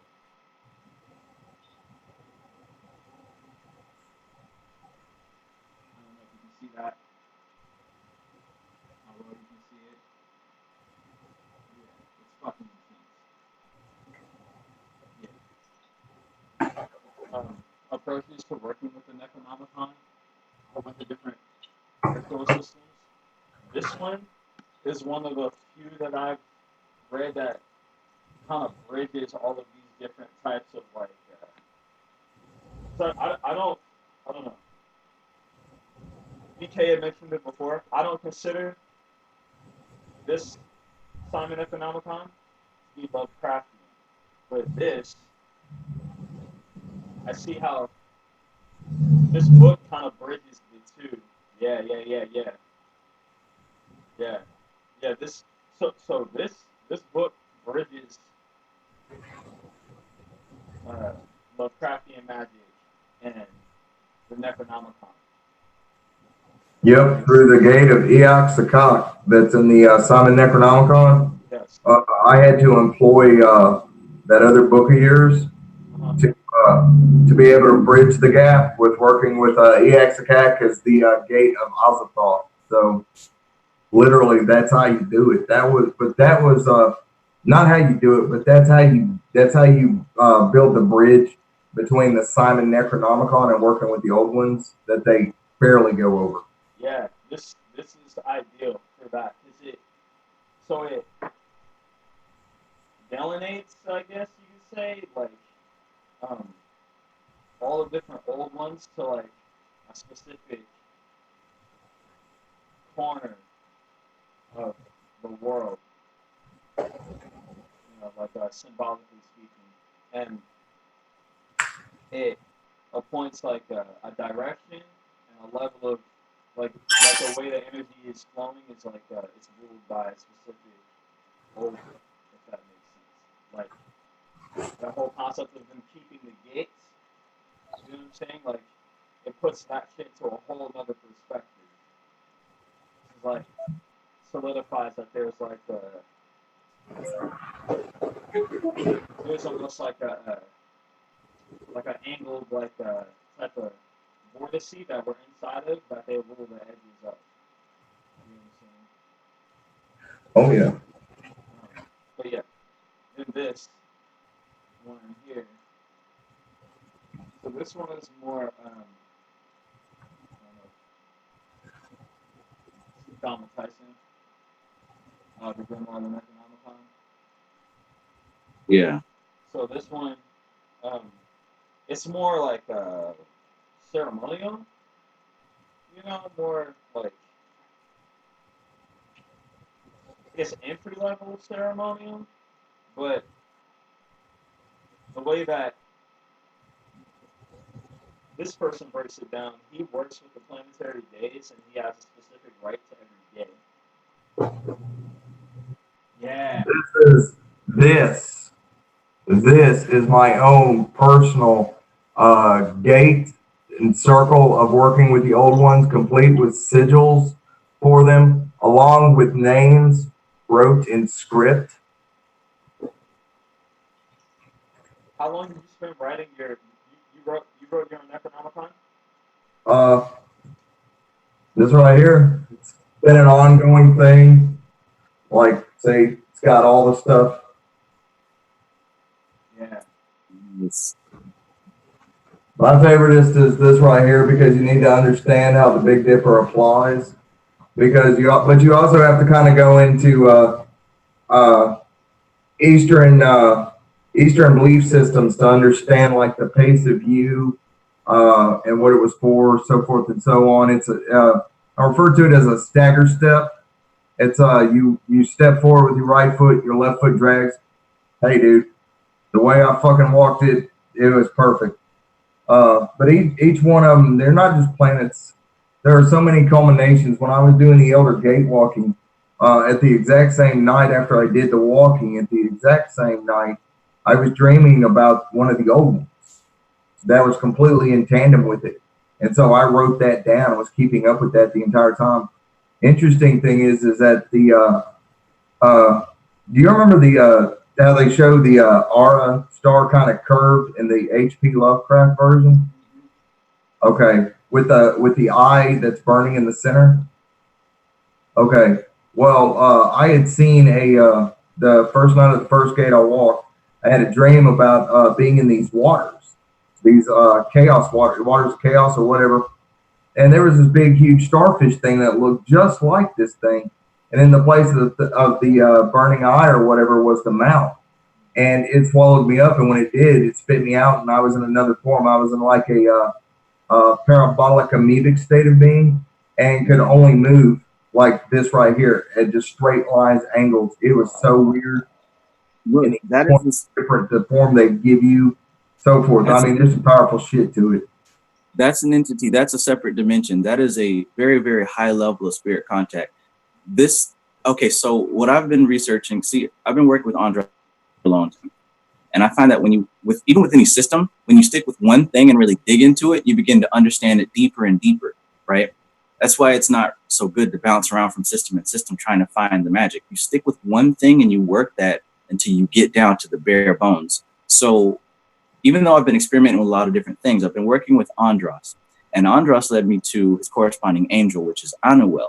And Anuel led me to something even higher than all angels and all demons, right? And really lately what I've been trying to figure out is if there is one for each spirit or if there is just one that rules them all. I'm beginning to think that it's one thing that rules them all. And this is what I'm writing my book about. I haven't really said anything about it until just now. But the fact that you guys are talking about it, and I haven't been seeing it lately, there's this entity with this eye in the center and all these tentacles. And it despises light, right? It doesn't hate light. It just can't manifest if you have light. So I found that I have to literally like cover my eyes, cut out the candle. I even had to get the Bible out of the room to really get the spirit. This thing is incredibly dangerous. Oh, yeah. Yeah. Hey, but what you're talking about, fuck yeah. There's a lot of these. Back about 3 years ago, I was having these really weird dreams, and they just wouldn't go away. They were just really fucking annoying. And it's what I refer to as the call of the old ones. It's Cthulhu awakening, for lack of a better word, so forth and so on, where he reaches out and he connects with those that are connected to the current, and starts sending images and symbolisms so that you can kind of understand. And they were showing about the birth of the light is actually literally what held them back because they couldn't pass through. When they say that they only pass through in strange angles, what they're talking about is through psychic receptivity, because it's the only thing that can survive it, because thought is energy and energy is light, but it's a different kind of light. And myself, I equate it to a violet light because of the hue of it. I wanted to show you guys this. So you know, I was telling you earlier about the building the tower and all that. This right here, this is what I use to work with the ancient ones and to be able to work outside of time itself. But this is the beginning of it. And you'll notice that the same symbol that was used in that thing, but of course the corresponding ones are different. They've got to be, because you have the four who stand and hold their quarters, and then you have the in-betweens. Think what is it? What was it called? The Sphinx. Think the Sphinx. You have to think like that to understand. They're like they're full of riddles. They're full of like just little jigsaw pieces, just little pieces, and you have to figure out how to put it together yourself. And it's really strange that they may do this mass calling, but only a very few people will actually figure out how to connect with them and how to work with them. The reason why is because they just send out a general message out into the universe, and anything receptive or intelligent enough can pick up on it. But now very few can actually put those pieces together. And that's what the Black Tower originally was supposed to have been for, was to bring those pieces and those people together, do that stuff. So I noticed looking at some of the earlier sigils on the channel too. The sigils themselves are their own language, and that separates them from a lot of other things too. The sigils themselves are read aside from the text and like, you know, everything given like represent them. You have to read the sigils. GPTO says, do you think the violet hue of the light have a connection with the mob zone Kenneth Grant talked about? Yes, I fucking do. That's interesting. That connection that you made, that absolutely yes. And the reason why is because well, when you guys talk, carry over, and I'm gonna go grab something real quick to show it, because there's a particular color, and I mean it's got to be precise. So give me 1 second, I'll be right back.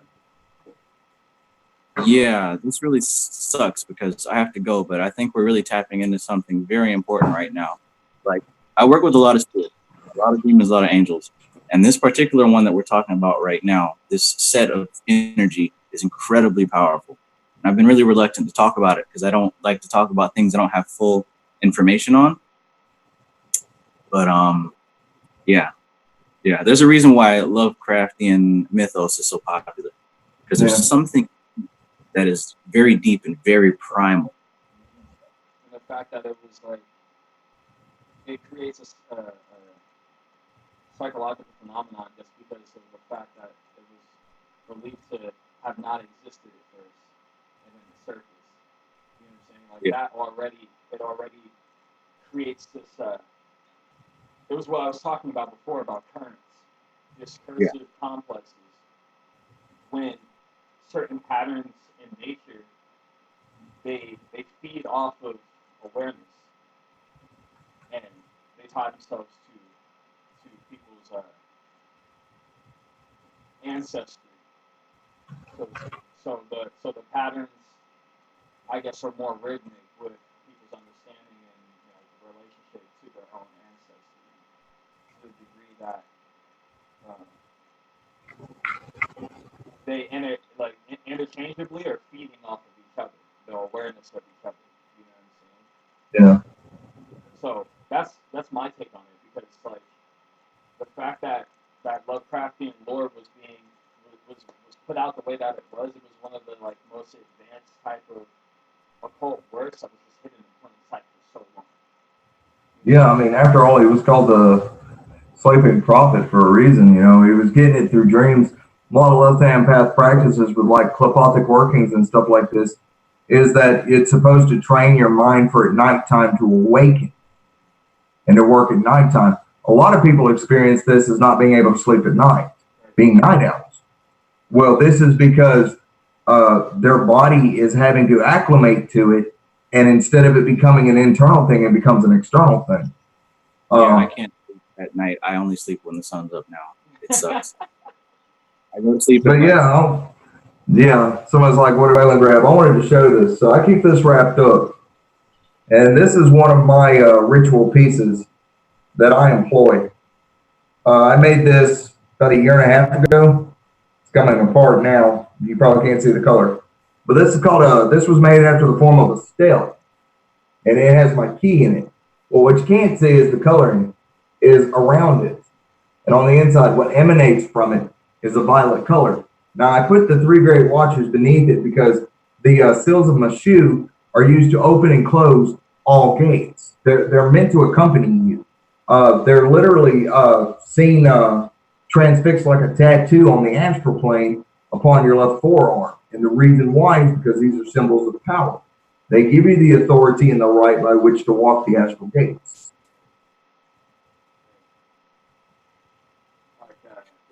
I have to, I gotta go because I have another live stream that I'm supposed to be attending to at 10. Well, the next hour, you know. Hey, Travis, it was awesome doing this with you, brother. Yes. And you bless. I'll figure this all out next time. I'll do it right. All right. I mean, everything happens the way it's supposed to. No worries, bro. This turned out pretty awesome. I got a lot of things to do.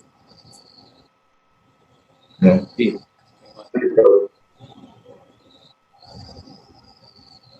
But yeah, I make my own pieces though, because if you're gonna be doing this stuff, make the pieces as you see them as they come to you. Make them. There's a reason why you're being shown these parts. Draw them, write them down. There are, like in the book that I've been trying to work on for like 2 years, Book of the Black Earth. That's why I bought this big, huge ass fucking grimoire that I did a video on. The reason why is because these symbols, they're just key pieces of the whole. But once you place them together, and here's the trick, you have to have a little bit of knowledge of ritual. You have to, because then you understand why it is that each corner a sign is given. You know, like when they talk about the 3 signs that you give. I'm trying to remember, out of the Book of Rely, I believe, is where they show the 3 hand signs, but they're done with the left hand. It's not because Boy Scout, Cub Scout, which I was a Boy Scout, so I laughed my ass off when I saw that. I was like, okay, so I'm gonna go from a Boy Scout to a Cub Scout. That's kind of messed up. But each mudra has a purpose or a meaning, and there's a power. And the reason why it's done with the left hand is because it is showing you that it's only through the night side of oneself, through the subconscious, through the shadow, or the soul as shadow, that you're able to walk these gates. And so it is by that right that the authority must be presented in the left, not the right.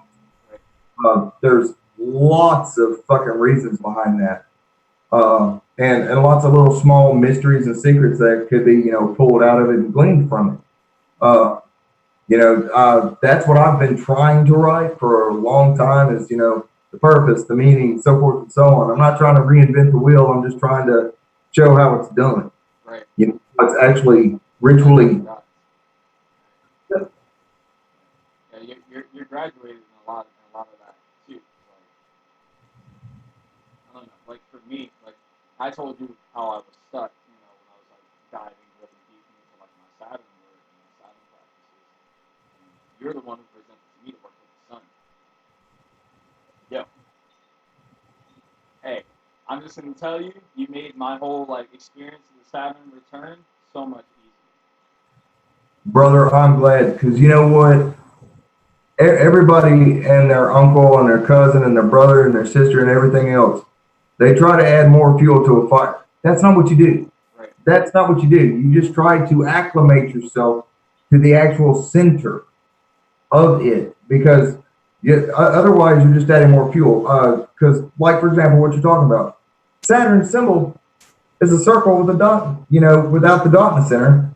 And the sun is the circle with the dot in the center. They are connected. They are one and the same. One is the shadow aspect, or the black sun, and one is the sun. And so they have to be in accord with one another. So, brother, you have no idea how glad I am to hear that advice was actually worth the fuck. Oh, yeah, it definitely helped me. Because, I was getting initiated when I read through the Simon Necronomicon, and I was losing my shit. Like, I was losing my mind. On top of like everything, all the work that I was doing with Saturn, when I really started to dive into that, I was on one side of the scale the whole time. For me, it was a lot worse when I started working with the Simon Necronomicon. For anybody who will tell you that messes with it or works with it, bad shit happens. Dead serious. Bad shit fucking happens when you first start working with it. That's why it's so important that it's not a curiosity, and it should never be treated with just flippancy. I was in 2 car accidents. I was damn near ran over. I mean, holy shit! At the accidents that almost overcame me. But every time my watcher was there to warn me. I mean, just like within just a moment's notice. And sure enough, if I hadn't moved or done this or done that, I mean, shit, I don't even know if I'd be here. That's why it's so important that the first thing you do is, you need to work the system, but you need to understand it, so forth and so on. there is an order in which you do these things, so forth and so on.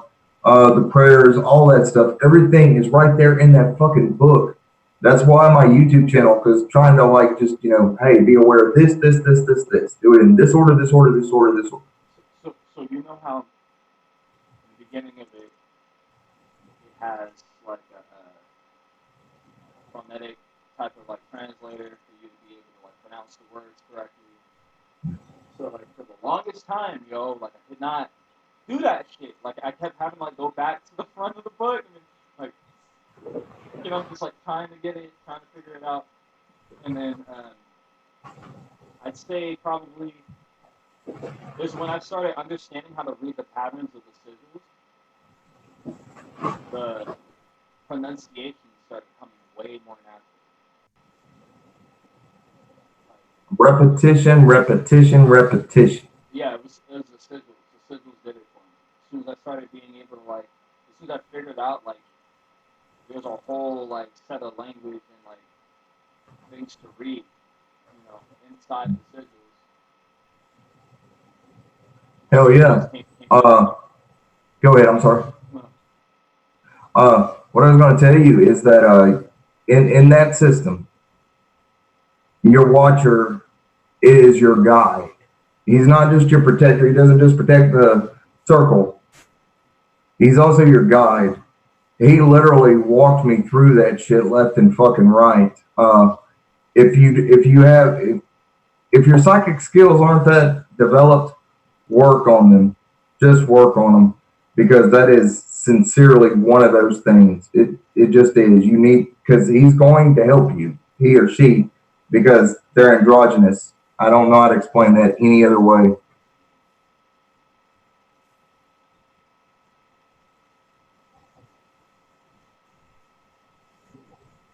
GPTO, if you'll, shit. If you'll click on my name, if you scroll up, find it or whatever, go to my channel or whatever.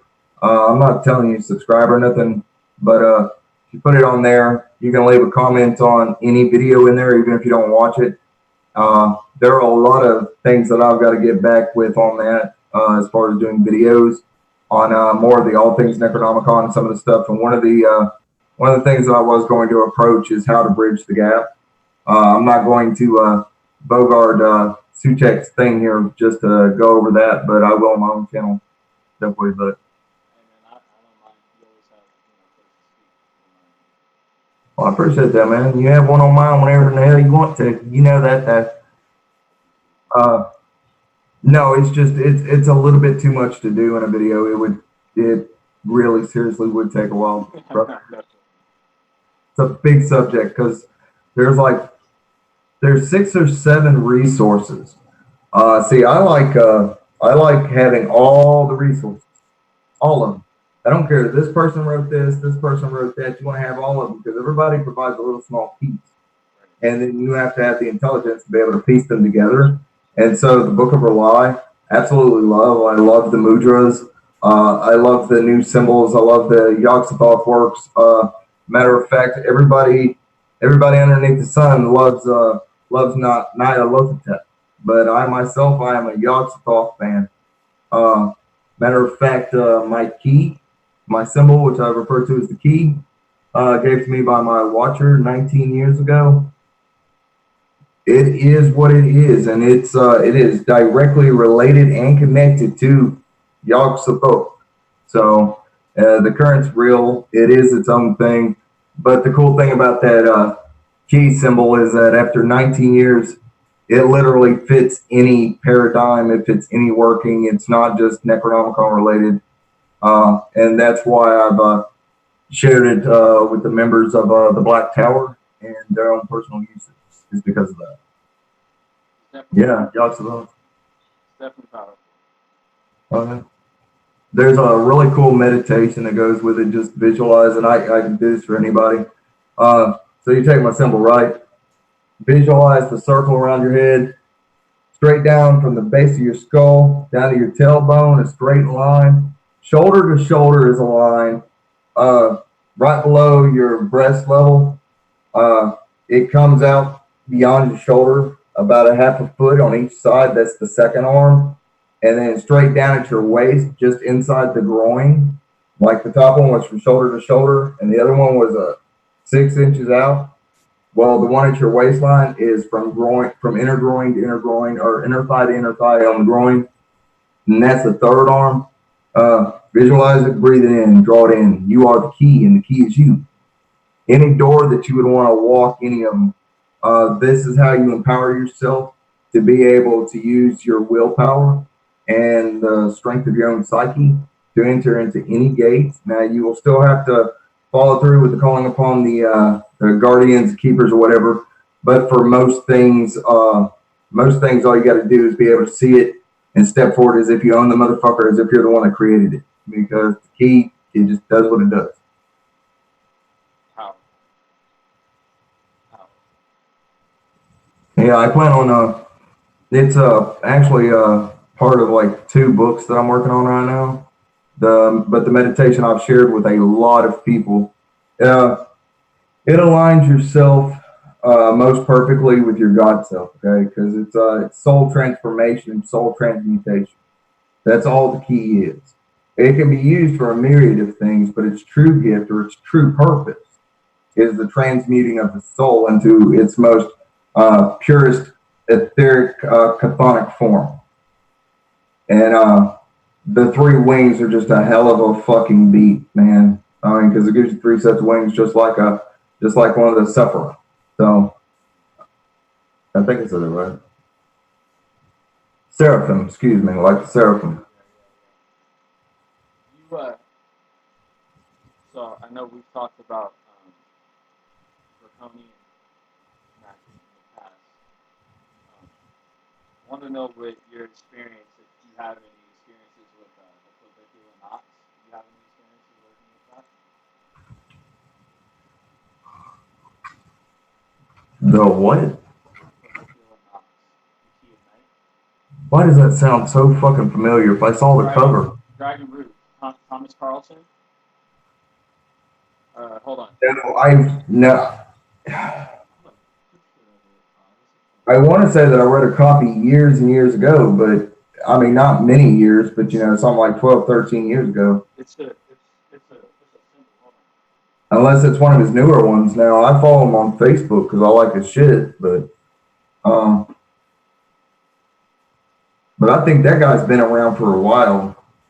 So, Dragon Rouge. Oh, the blood. Oh, the fuck! I love that symbol, dude. Key of night. Yeah. That's some really wild experiences meditating. Black on white, and there's one other color, and they are the four directions, and then you literally invert the colors to do the in betweens. I'm not even kidding. And what it does is it creates one hell of an energy vortex, brother. But now, what you use that energy for, it just depends. If you're doing it in the Dragon Rouge system, you need to stick with what he tells you. But like if you're someone like me who just takes a symbol, taps into it just to see what that energy can do for me personally, and then work through it, all you got to do is be creative with it. Learn how to tap into it. Use it as a force, as a focal point. Never forget that a cube has 6 sides, not 4. And then you want to turn it into a dodecahedron, and you want to make it living, which means it needs to spin and move. Yeah, it's powerful. I noticed that series of like repressed thoughts and experiences were being brought into my reality through like contact with certain people, or certain people would just trigger certain things that would just bring back all the shit, that I really forgot about. And literally, right as I made the connection, like it was destroyed symbolically. Yeah, did it dissolve? or burn? It dissolves. Oh, thank goodness. Okay. Certain symbols, if you're ever playing with them and you employ them and they go to and they destruct or they destroy, watch what they do, whether they burst into flame and turn to ash, whether they just like turn to ash and just float away, or whether they dissolve, start breaking down. They're like disintegrating. Like, Yeah. yeah. Okay, well, that's the symbol of sulfur. So that's the sulfuric element of that you're working with. So that's cool, brother. Hell yeah. But you, if you're about done here, brother, I'm about done. I really appreciate it. Dude, I appreciate just being here in general, and thank you to the audience. Appreciate it. Whoever hung out here for 3.5 fucking hours. Yeah, thanks for your patience. I'm gonna so I'm probably gonna take the video down. I'm gonna trim it. Okay. I'm gonna re-upload it. I'll send you all a copy through Google Drive so you can add it to yourselves too if you want to upload it. I'll just I'll watch it on your channel like I always do. Okay. Whatever works. Hell yeah. So thank you. I definitely want to get together with you and do some more because I had a list of things I want to talk to you about. Well, we can talk about it here in just a few when we get off here if you want to. That way we're not holding everybody up and stuff. Yeah. But I need something to drink and all that. Yeah, most certainly. I'm starting. Yeah, thank you, everyone. I appreciate it. Many blessings. Peace, love, chicken grease. Carry on, my wailing son. My daddy called me son because I was bright. So you son, because you sound like one.